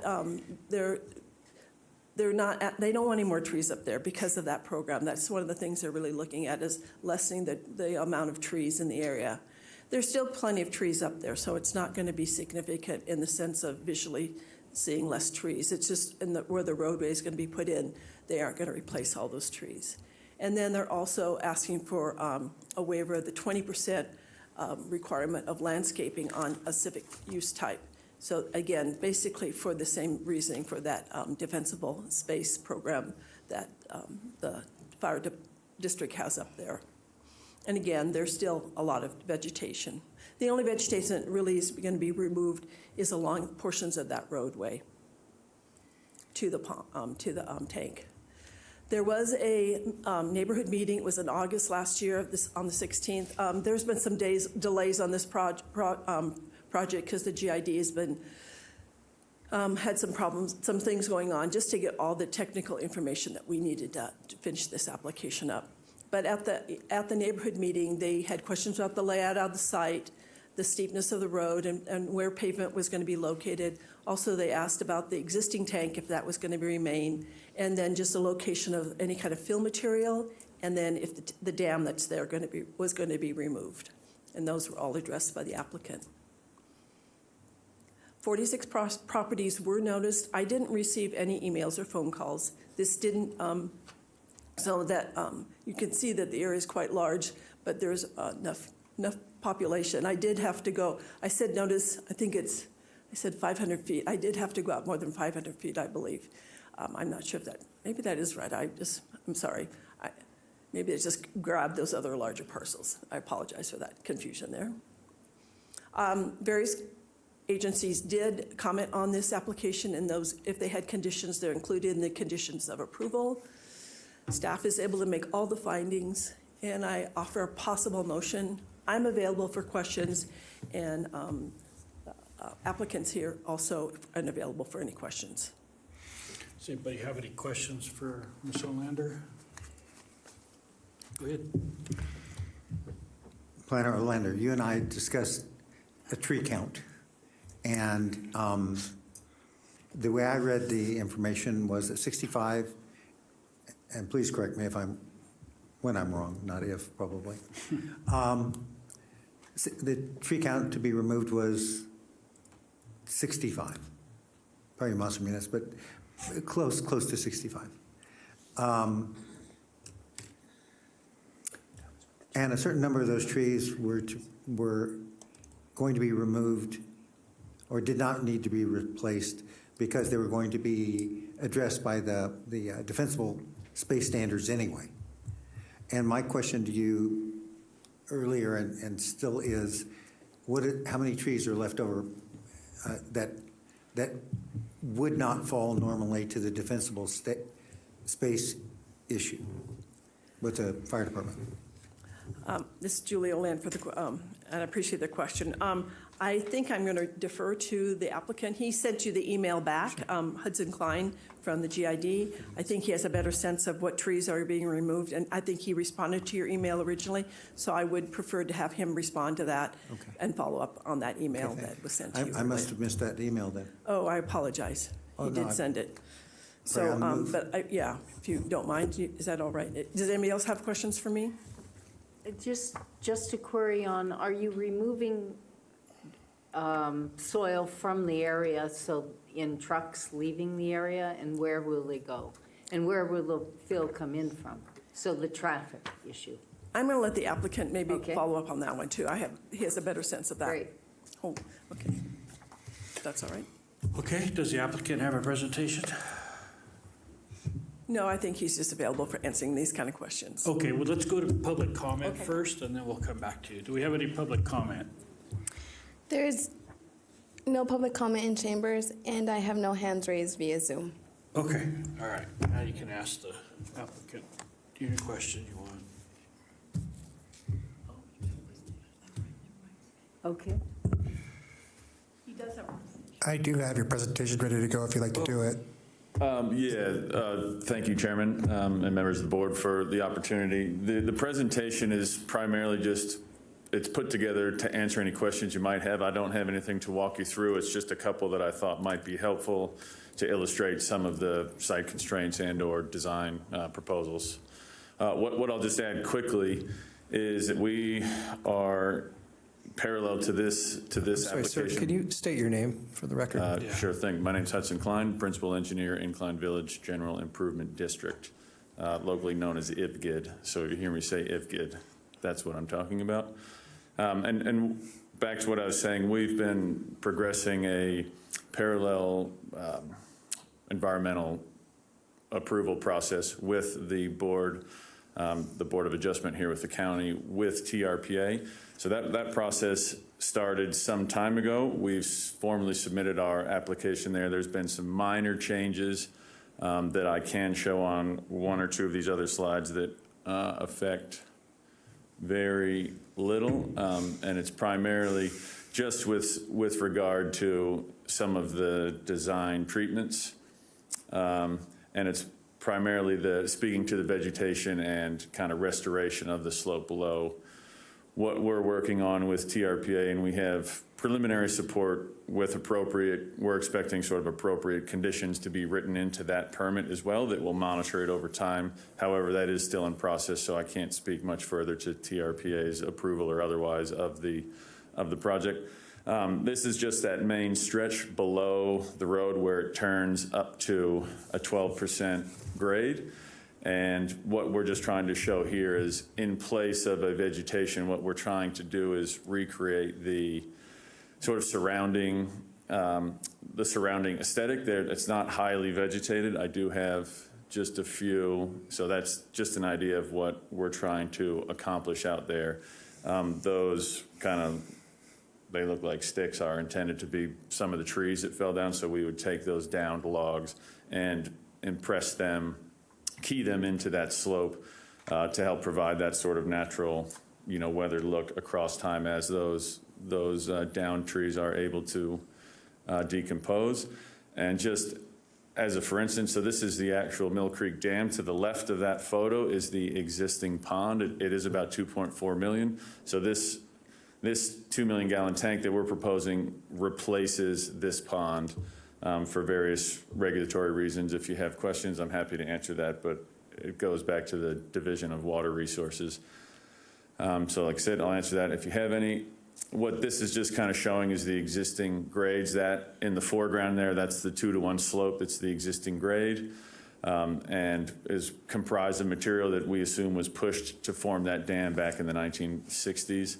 And just as you can see from both that photo and some of the previous, the vegetation is somewhat sparse throughout there, primarily limited to some manzanita bush. This is looking from the existing dirt road, and that stake right in the middle of that is basically the center line of what would be the new road pointed up that existing slope. But again, these photos are really only to help illustrate sort of what the existing ground looks like. We have primarily a forest mat flooring, and then the pine trees, fir trees, what have you, and the kind of sparse manzanita. So that's where our proposal for that, the revegetation comes from, is to pretty much use the existing, everything that's on site existing, to more or less recreate this when we're finished with just about like-for-like slopes as well. So yeah, with that, I'll turn it over. Any questions, happy to answer here as much as you need. Okay. Mr. Stanley? Yeah, I didn't really hear an answer in your response or in your package there about how many trees. If you start with 65, let's say that's an accurate number. Yep. And fire defensible space mitigation ruling takes out X number of trees. What is leaving how many, please? I got it. The total is 65 as proposed for the project, of which 10 have come out as part of the defensible space program. There's a few more in addition to the 10. However, they're not within our project area. They're around the rest of the existing treatment plant and or tank. And for structural reasons or health reasons, those are coming out. So of the 65 for the project, 55 remain to be removed as part of the tank project outside of any defensible space initiative. Okay. And this really isn't a question, it's kind of a little bit more of a statement. I'll put a question mark at the end of it, though, if you like. One of the things that sometimes seems like an issue is getting consistency on tree replacement between utilities, between public entities and the private sector. Private sector is usually strongly advised to replace the trees. Public sector, not so much. Example would be, we have examples, it doesn't matter much, but Hidden Valley comes to mind. And I saw something here, if I read it correctly, that there was a soil problem, but the rest of those trees that are alive seem to be doing pretty well with that soil. So that argument didn't work for me. So would there be a willingness or for a certain number of those trees to be replanted? Obviously, you're not going to be able to replant trees that big. You know, it would be as a condition. Some of our response in the application was speaking directly to the code that seems to indicate an inch for inch replacement. And across the 65 trees, it adds up to a total of, you know, I've got average of 10 inches, say even, you know, that's 650 inches of trees. So, right, it was around, we're not in a position to plant, say, 200 3-inch trees. No, I thought I made that. So where the soil conditions, I totally take your point that existing trees seem to be well established there. We're not opposed to replacing some amount. However, it would have to be in conjunction with the fire district and with a note that we don't want to plant trees that are going to then in 30 years be a risk to the new structure itself. That's where some of the thought process comes from, because part of a defensible space program also entails maintaining that structural integrity of the various structures. So even with regard to the road, in that, say, slope below the road, we wouldn't necessarily want to plant trees there, knowing that that could cause some instability further down the track. If it doesn't root well, we might have a different health and safety risk in the future. So the short answer is the district would certainly work with the county to replace some trees where it makes sense. And like I said, that would be in conjunction with the fire district. And yeah, we're happy to take any cues from the board in that regard. I think the idea would be some percentage of the 55 that were outstanding, as long as those did not, as you say, impugn or impact negatively the structures, or that it did not run contrary to the defensible space ordinances of the fire department. The idea is to get some trees replanted as a process. So you'd be amenable to that as a condition? I'd say so. I would certainly want to involve just an arborist. The forest health is no one within the district quite has that expertise. But to your point, yes, we would happily work towards an amenable solution there. On the grading of and transport of fill, is it cut and fill in place, or are you going to be having a number of vehicles? It's primarily in place. There's a balance, an overall balance. There's a little bit of additional import that comes by need of specific engineered rock surface for some of the BMP treatments and road stabilization. But generally, we will have most of what we cut out of the dam will be used to level out the road. We'll have quite a bit of fill there, and then a lot of it gets pushed into the back of the existing pond that will level out that kind of north side of the pond. Okay, and you say that it'll be visible from Route 28. If you're at Tunnel Creek Cafe going around that curve, when am I going to see it? Well, it's sort of hard to answer, I suppose. If you're on Lake Shore and you're at 28, at what point do you begin to see this? There's the road, Ponderosa Road's kind of right in the middle, and there's two, I guess it's west of Tunnel Creek. When you get across that parking lot is probably where you'll start to see it.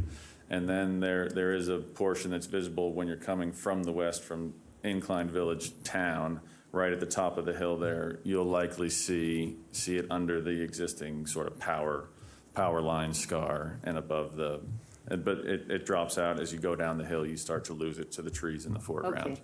Okay, thank you. Any other questions? No? Okay, thank you. Bring it back to the board for discussion and possible motion. This is Go ahead. an overdue project. Yeah. Pardon me? It's an overdue project for IFGID. I was going to say the very same thing. But mostly really what I was going to say is, it's, as always, when these issues come up, they're necessary or you wouldn't be here. So that's not the issue. For me, the issue is everything about the package and everything about the presentation and the whole goal gets check marks, yes, yes, yes, all the way through. My concern is, as I think I've expressed, maybe even overexpressed, is that I think that just a carte blanche wiping out of a certain code section or waiving it is an issue. And from what I understood from hearing you, is that as a representative, you would be amenable to a certain percentage of the trees of that 55 being replanted as long as it did not directly impact, as long as it was improved or not rejected by the arborist, and as long as the fire marshal did not specifically say, that's too many, I don't want them here.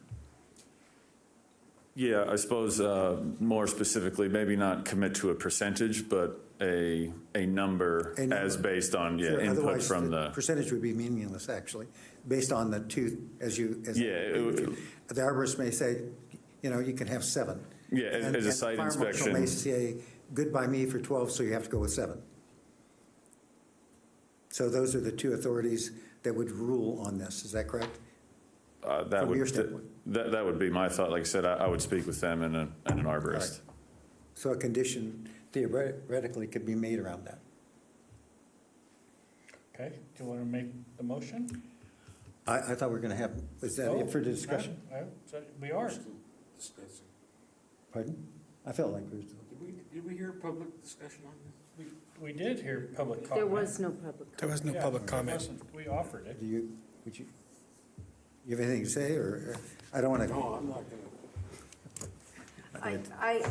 The word long overdue. Yeah, I'm says it long all. overdue. I'm supportive of the compromise on trees. I do have to say that I've heard forestry officials comment on how unhealthy our forest is up there because we have too many trees.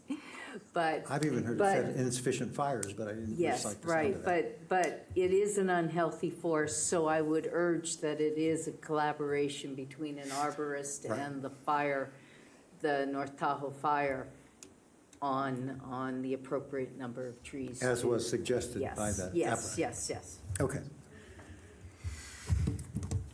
All right, go A ahead. motion? Yeah.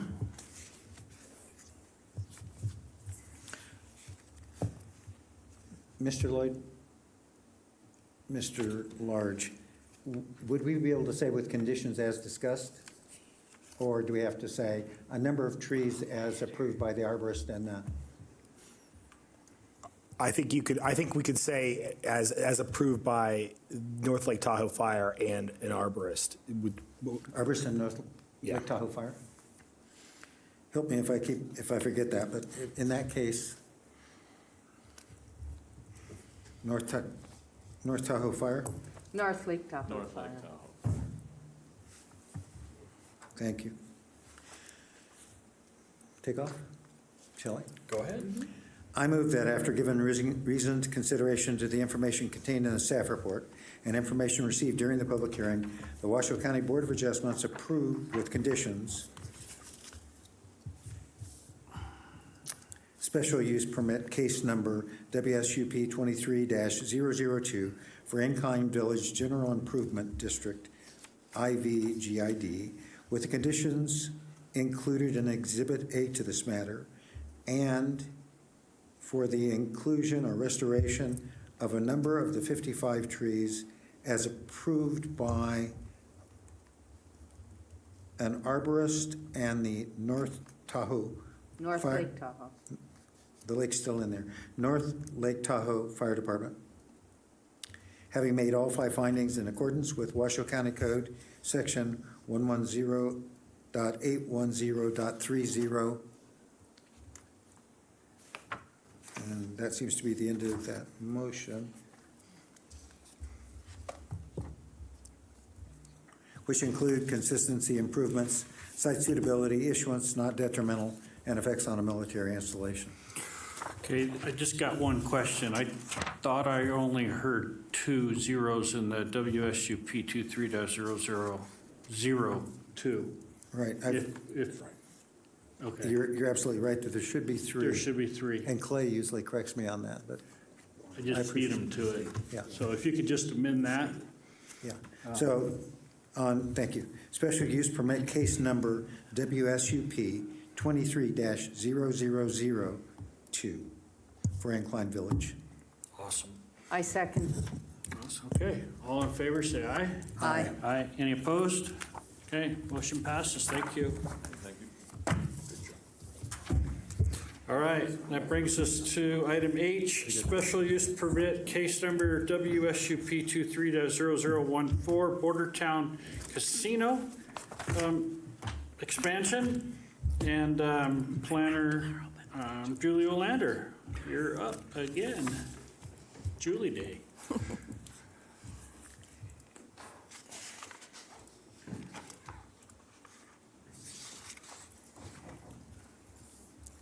So this is an expansion of the Bordertown Casino. There are 2 phases involved. There's a phase to construct a new 23,178 square foot building, and then phase 2 is to demolish the existing 18,284 square foot building and have a total building coverage of 34,783 square feet. So here's the Bordertown. Again, I do my little map where sort of a vicinity and then a close-up view. The casino is located on the northern portion of the parcel. And here's the project site, highlighted in yellow. And this is the final build-out with Phase 2. And so there's going to be, on the Phase 1, there's going to be a upgrade of, this doesn't show up very well, there's a second floor where offices are located, and there's going to be work on the first floor too. And then this is on the second phase, there's going to be more involvement on the first floor. And here's the elevations renderings of what the building will look like at completion. So I just want to go through a little bit on the property. The property is a 12-acre parcel. It's zoned, has a master plan designation of commercial, and the parcels to the south are designated suburban residential. The parcel's regulatory zoning is tourist commercial, while the parcels to the south are low-density suburban. The use type casino or unlimited gaming facility is allowed in the TC with a special use permit. And that's the reason we're before you, because they're expanding the casino, and so they need that special use permit. And then the parcel is located within the Cold Springs area plan and is within the suburban character management area. The unlimited gaming facility type is currently established at the site. However, because they're expanding, as I said, they need this special use permit. There are several other use types on the property, the 12-acre parcel. However, the portion that in the northern portion where the casino is located is almost about 4 acres of the 12-acre site. There's a gas station with a convenience store. It's about 0.6 acres, an RV park, and an outdoor storage on almost 8 acres, and they're both located on the southern portion of the parcel. Like I said, Phase 1 is to construct a new 23,000 square foot building, and it's going to include 18,000 square feet on the first floor and almost 5,000 square feet on the second floor. And then the new, and that will be adjacent to the existing building, that 18,000 square foot building that's there currently. And then Phase 2 is to move the operations into the 23,000 square foot new building and demolish the 18,000 square foot building, and then to construct about 11, almost 12,000 addition to tie the two buildings together for a total building of 34,783 square feet. The proposed area will be disturbed about, and this is concerning landscaping, it's going to disturb the 3.9 acre site, which is 172,000 square feet, 1,071 and 2,050 square feet. I'm not saying that, but and per code they need to landscape 20% of that disturbed area, and that comes up to 34,252 square feet. And the applicant indicates currently there's about 28,000 square feet of existing landscaping on the site already. So they're going to be increasing the landscaping on the property about 6,000 square feet for a total of 34,252 square feet of landscaped area. And here's an overhead showing you where the landscaping is going to be located. The applicant indicates there's about, for parking, there's going to be a total of 232 parking spaces, including 7 ADA spaces.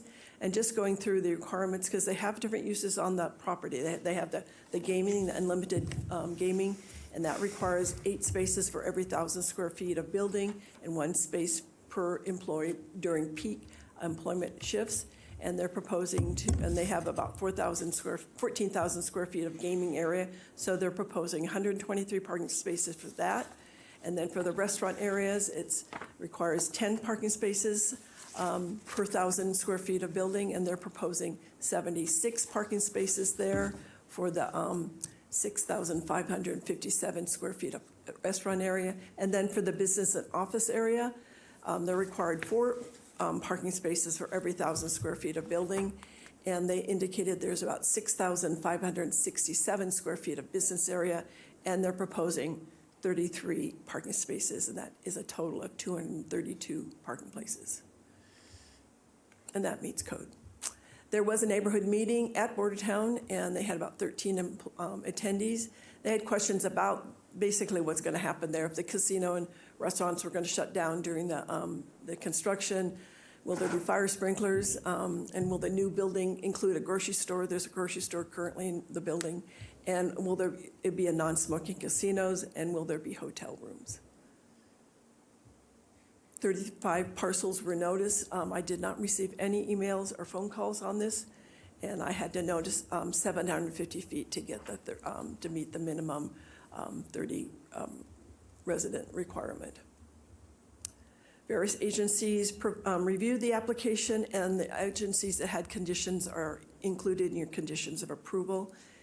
Exhibit A, staff is able to make all the findings, and I provide a possible motion. The applicant is here, and I'm available for questions, and I'm available for questions.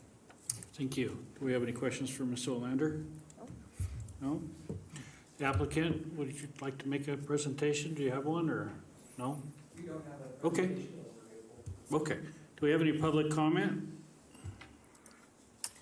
There is no public comment in chambers, and I have no hands raised via Zoom. Okay. Sounds like a pretty straightforward project to me. Do we have any discussion or anything? Bringing it back to the board for possible motion? I certainly agree with you that it's a very straightforward package, very well done.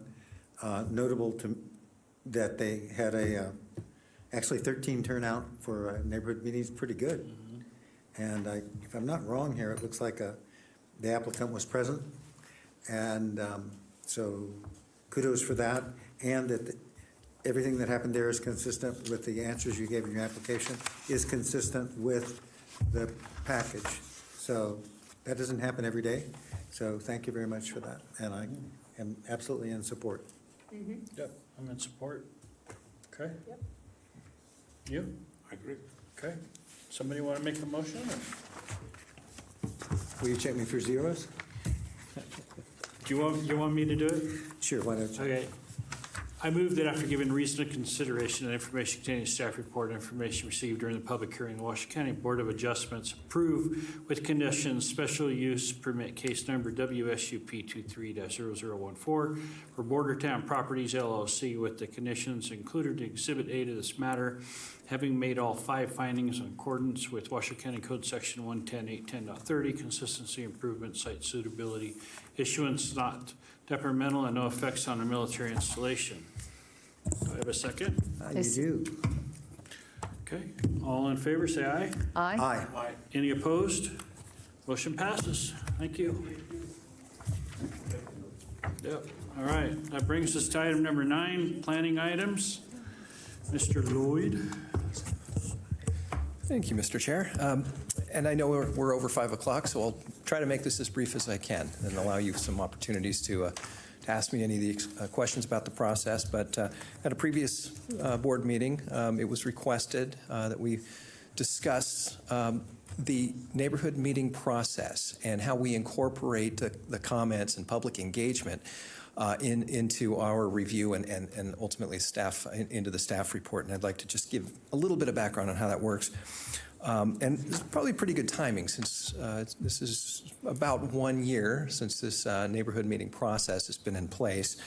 And there's been some trials and some, we've overcome some technical issues with the process as well.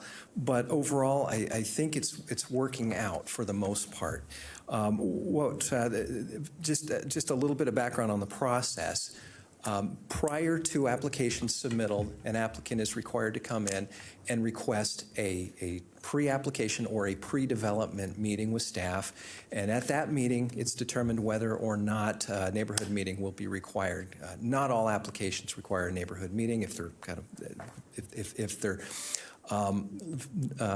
lower level type projects, whether it's maybe a small level special use permit that's a residential special use permit or an administrative permit, maybe a variance.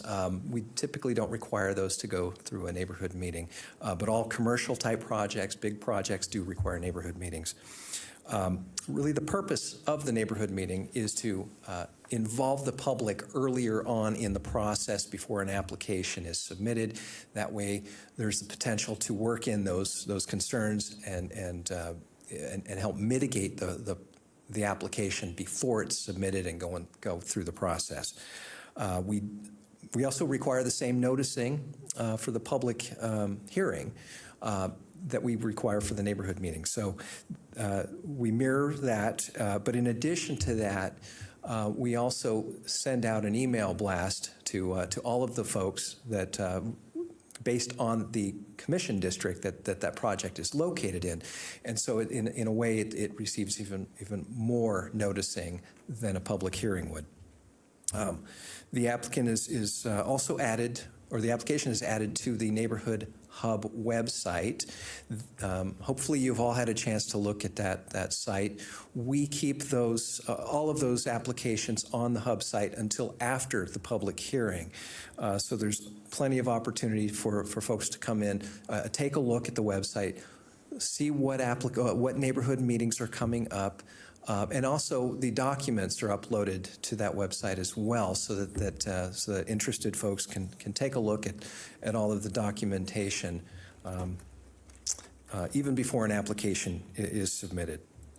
Following the neighborhood meeting, the applicant is responsible for uploading the audio, and staff goes in. Either staff will attend the neighborhood meeting, which in some cases for more controversial projects, we typically send a planner out to the neighborhood meeting, or the planner will listen to the audio and include the concerns as part of the staff report.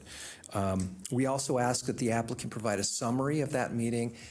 All of the questions and concerns are supposed to be included in that summary, as well as any of the changes made to the application. And in a number of applications, we've actually had changes made as a result of the neighborhood meeting. The one that comes to mind is Chocolate Drive.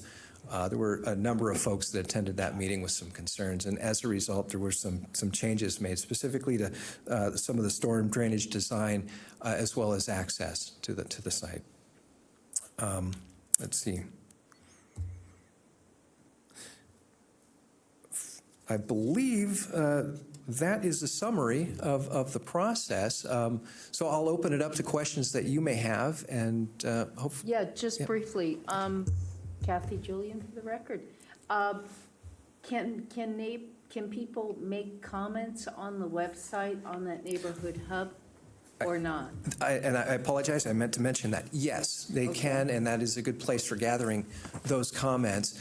We also offer a survey that people can take to provide their input on each of the projects as well. Okay, and can our staff reports have a special section, or do they have a special section titled Neighborhood Meetings so that we always know where to look for it? Yes, and that has been incorporated into the template for all of the staff reports. You'll notice that not all staff reports include it because we don't require a neighborhood meeting for all applications. Yeah. Great. Yeah, Brad? Oh, I'm sorry. I think Brad had your hand up first. Oh, sure. Oh, I'm sorry, Brad. Oh, no worries. I think I always see that announced on Nextdoor, for an example, some of the social media. And I, just as a comment, since I do, there are little side groups that spin off little clusters with the Nextdoor constituents as well, which may not have been the intent, but it's more customer input. Yeah, we so do. Kudos for publishing it. Right. We do not, the county does not advertise on Nextdoor, but you're right. Oftentimes, they are posted, though, neighbors do. They get a hold of this, upcoming meetings, and they will post it on the Nextdoor site. Okay. For the record, Don Christensen. There we go. I noticed in the bulletin that came out here last week, it seemed almost a wholesale Revamp of the constituents of each of the neighborhood boards. Is that true? Is it being revamped in its constituency, or just offering an opportunity to participate? Are you referring to the citizen advisory boards? Yeah, I'm sorry. Yes. The citizen advisory boards are still active. However, at this time, they no longer hear development projects. Right. That's why the neighborhood meeting process has basically taken over that part of it. So the CABs, they do meet regularly, and they will talk about all other discussion topics, right? With the exception of the development items. Although I have to say, in the case of Incline Village, we do talk about development projects. We not in the formal sense of any kind of recommendation or approval, but we do have discussions, and we have the developers come and speak to the advisory board. Because if that were not happening, many, many people would feel as though they did not have adequate voice. So, but it's no recommendation, no decision is made on anything. A question for you. Is there are the links between the neighborhood meetings and the CAB informal, or is there any plan to have a more formal link? By that I mean, here's for an example, a neighborhood meeting, here are the minutes of the neighborhood meeting, or here's somebody to describe it to the CAB audience, which in my experience is different than the neighborhood watch or neighborhood meeting. There's always rumblings about bringing the development items back to the CABs, but that would be that would require direction from the county commission. From the BCC. But yeah, I was just talking about an interim step of getting the neighborhood meeting minutes to the CAB to. I don't know. I don't know, and in fact, that's not our purview at this moment. Working with the CABs, I know that the manager's office does, in fact, work with the CABs, but planning does not. But you say that there is a recording of each of these meetings. Yes, yeah. And how is that recording publicized to the community? Because I know in our case in Incline, we have been interested in what was said at an August 2022 meeting. Mm-hmm. And we have struggled to find the audio recording of it. So where would the community go for that? The hub site. It is the responsibility of the applicant to upload those audio recordings. Okay. That's been our biggest challenge because those files are so darn big, and so we have to work with our technical team to get them uploaded. But so yes, they are uploaded. Yes, website. They okay, are. Great. It's on the applicant. Okay. So. Right. That was an earthquake. Well, That was an earthquake. but the applicant is required to put it on the website, right? It is, yes. It's a they're required. requirement. It's not optional. Not optional. That's the requirement. That's a sign to wrap up. Okay, so I'm content with that explanation. Thank you. All right. Thank you. Public comment. Okay. Nay. Let's go down to the chair and board items, future agenda items. Nothing? Okay, request for information from staff? Nothing. Director Legal Counsel, previous board adjustment items. Nothing to report from the county commission. I'm sorry, can we go back to future agenda items? This one's very important. Okay. Next month, I don't think we've acknowledged it yet, but today is Mr. Stanley's last meeting with the board. Yeah. Hard to believe it's been 8 years, but today is his last meeting. We would like to bring Brad back next month so that we can honor him formally with a resolution of appreciation. We'll do that at the very beginning of the meeting. It felt like 8 years. That's all I have. Thanks. You've been a valuable asset since Thank you I've very been much. here, for sure. Save it for the next meeting. Okay, Okay. sorry. Do a 5-minute speech. Legal? Nothing from legal, except actually the one note is the ORMAT SUP for geothermal that the board, I believe, reversed this board's decision. They didn't file a petition for judicial review, which shocked me. So that's going to be a final decision. So implications of that for us lay people is what? Well, honestly, I don't know what ORMAT's planning to do in the future on that side, if they're going to plan to just abandon that geothermal wells up there or not. Okay. In other words, they've stopped for now? For now. Okay. Okay. Public comment. All right, let's do public comment. I have Stephen Sanchez in Chambers. Stephen, please approach the podium, state your first and last name. You have 3 minutes. Yep, thank you. Hello, my name is Stephen Sanchez. Well, it is loud, isn't it? But I can hear myself finally. Thank you for allowing me a 3-minute briefing at the end of everything. I'm asking for the COVID relief funds for adequate sustainability, first of all, in preparation of any kind of earthquake or even safety matters. Over the allocation, as I read, I believe it's quote-unquote buckwheat funds, over allocation of the next 4 years. In addition to that, I'd like to say that I'm a recent graduate of the University of Wyoming 2018 with a Bachelor's of Applied Science in Organizational Leadership. So with that said, I won't take any more time, but with adequate time, I'm asking for the first 3 installments over the next 3 months. The premise is that I will not only use some of the funds regarding that, and I will bring a presentation either in person or basically online. I am familiar with computers and I'm computer savvy, excuse me. And so with that said, just a brief introduction. I'm a recent permanent resident of Nevada from Wyoming. I plan to spend the rest of my life here. So, and I feel comfortable here. I've always wanted to live in the Tahoe area. I love snowboarding in my part-time, in my leisure times.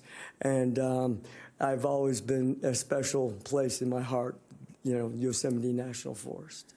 And so with that regards, my plan is to participate in the adequate functions in Fair and Rodeo in the next 3 months. So with that regards, I'm asking for allocations of money. And from within a week's time, I'll give a presentation online. Probably going, I wanted to at least show face, as we say, or show some logic, and I will show on the presentation. If need be, I'll come in and address week to week or marginal. I'll get an email. Unfortunately, right now I don't have one. Unfortunately, I don't have permanent dwelling, so I'm asking for not only participation in skateboarding and adequate functions in that, but a flotation device, safety reasons, marginal in cost, and for the funds, retail, and I'm aware of wholesale allocation. As you saw, it's a flat flotation device, and it's also adequate for like fly fishing and leisure time outside of particular service orientations. My service orientations locally or even internationally, 2018 climatereality.org presentation in Los Angeles, a 3-day training. Thank you for your time, sir. Thank you. I appreciate your time and patience. Have a wonderful day. I apologize for the inconvenience. Oh, it's not an inconvenience. You're welcome. Thank you. With that, we're going to adjourn the meeting. Thank you.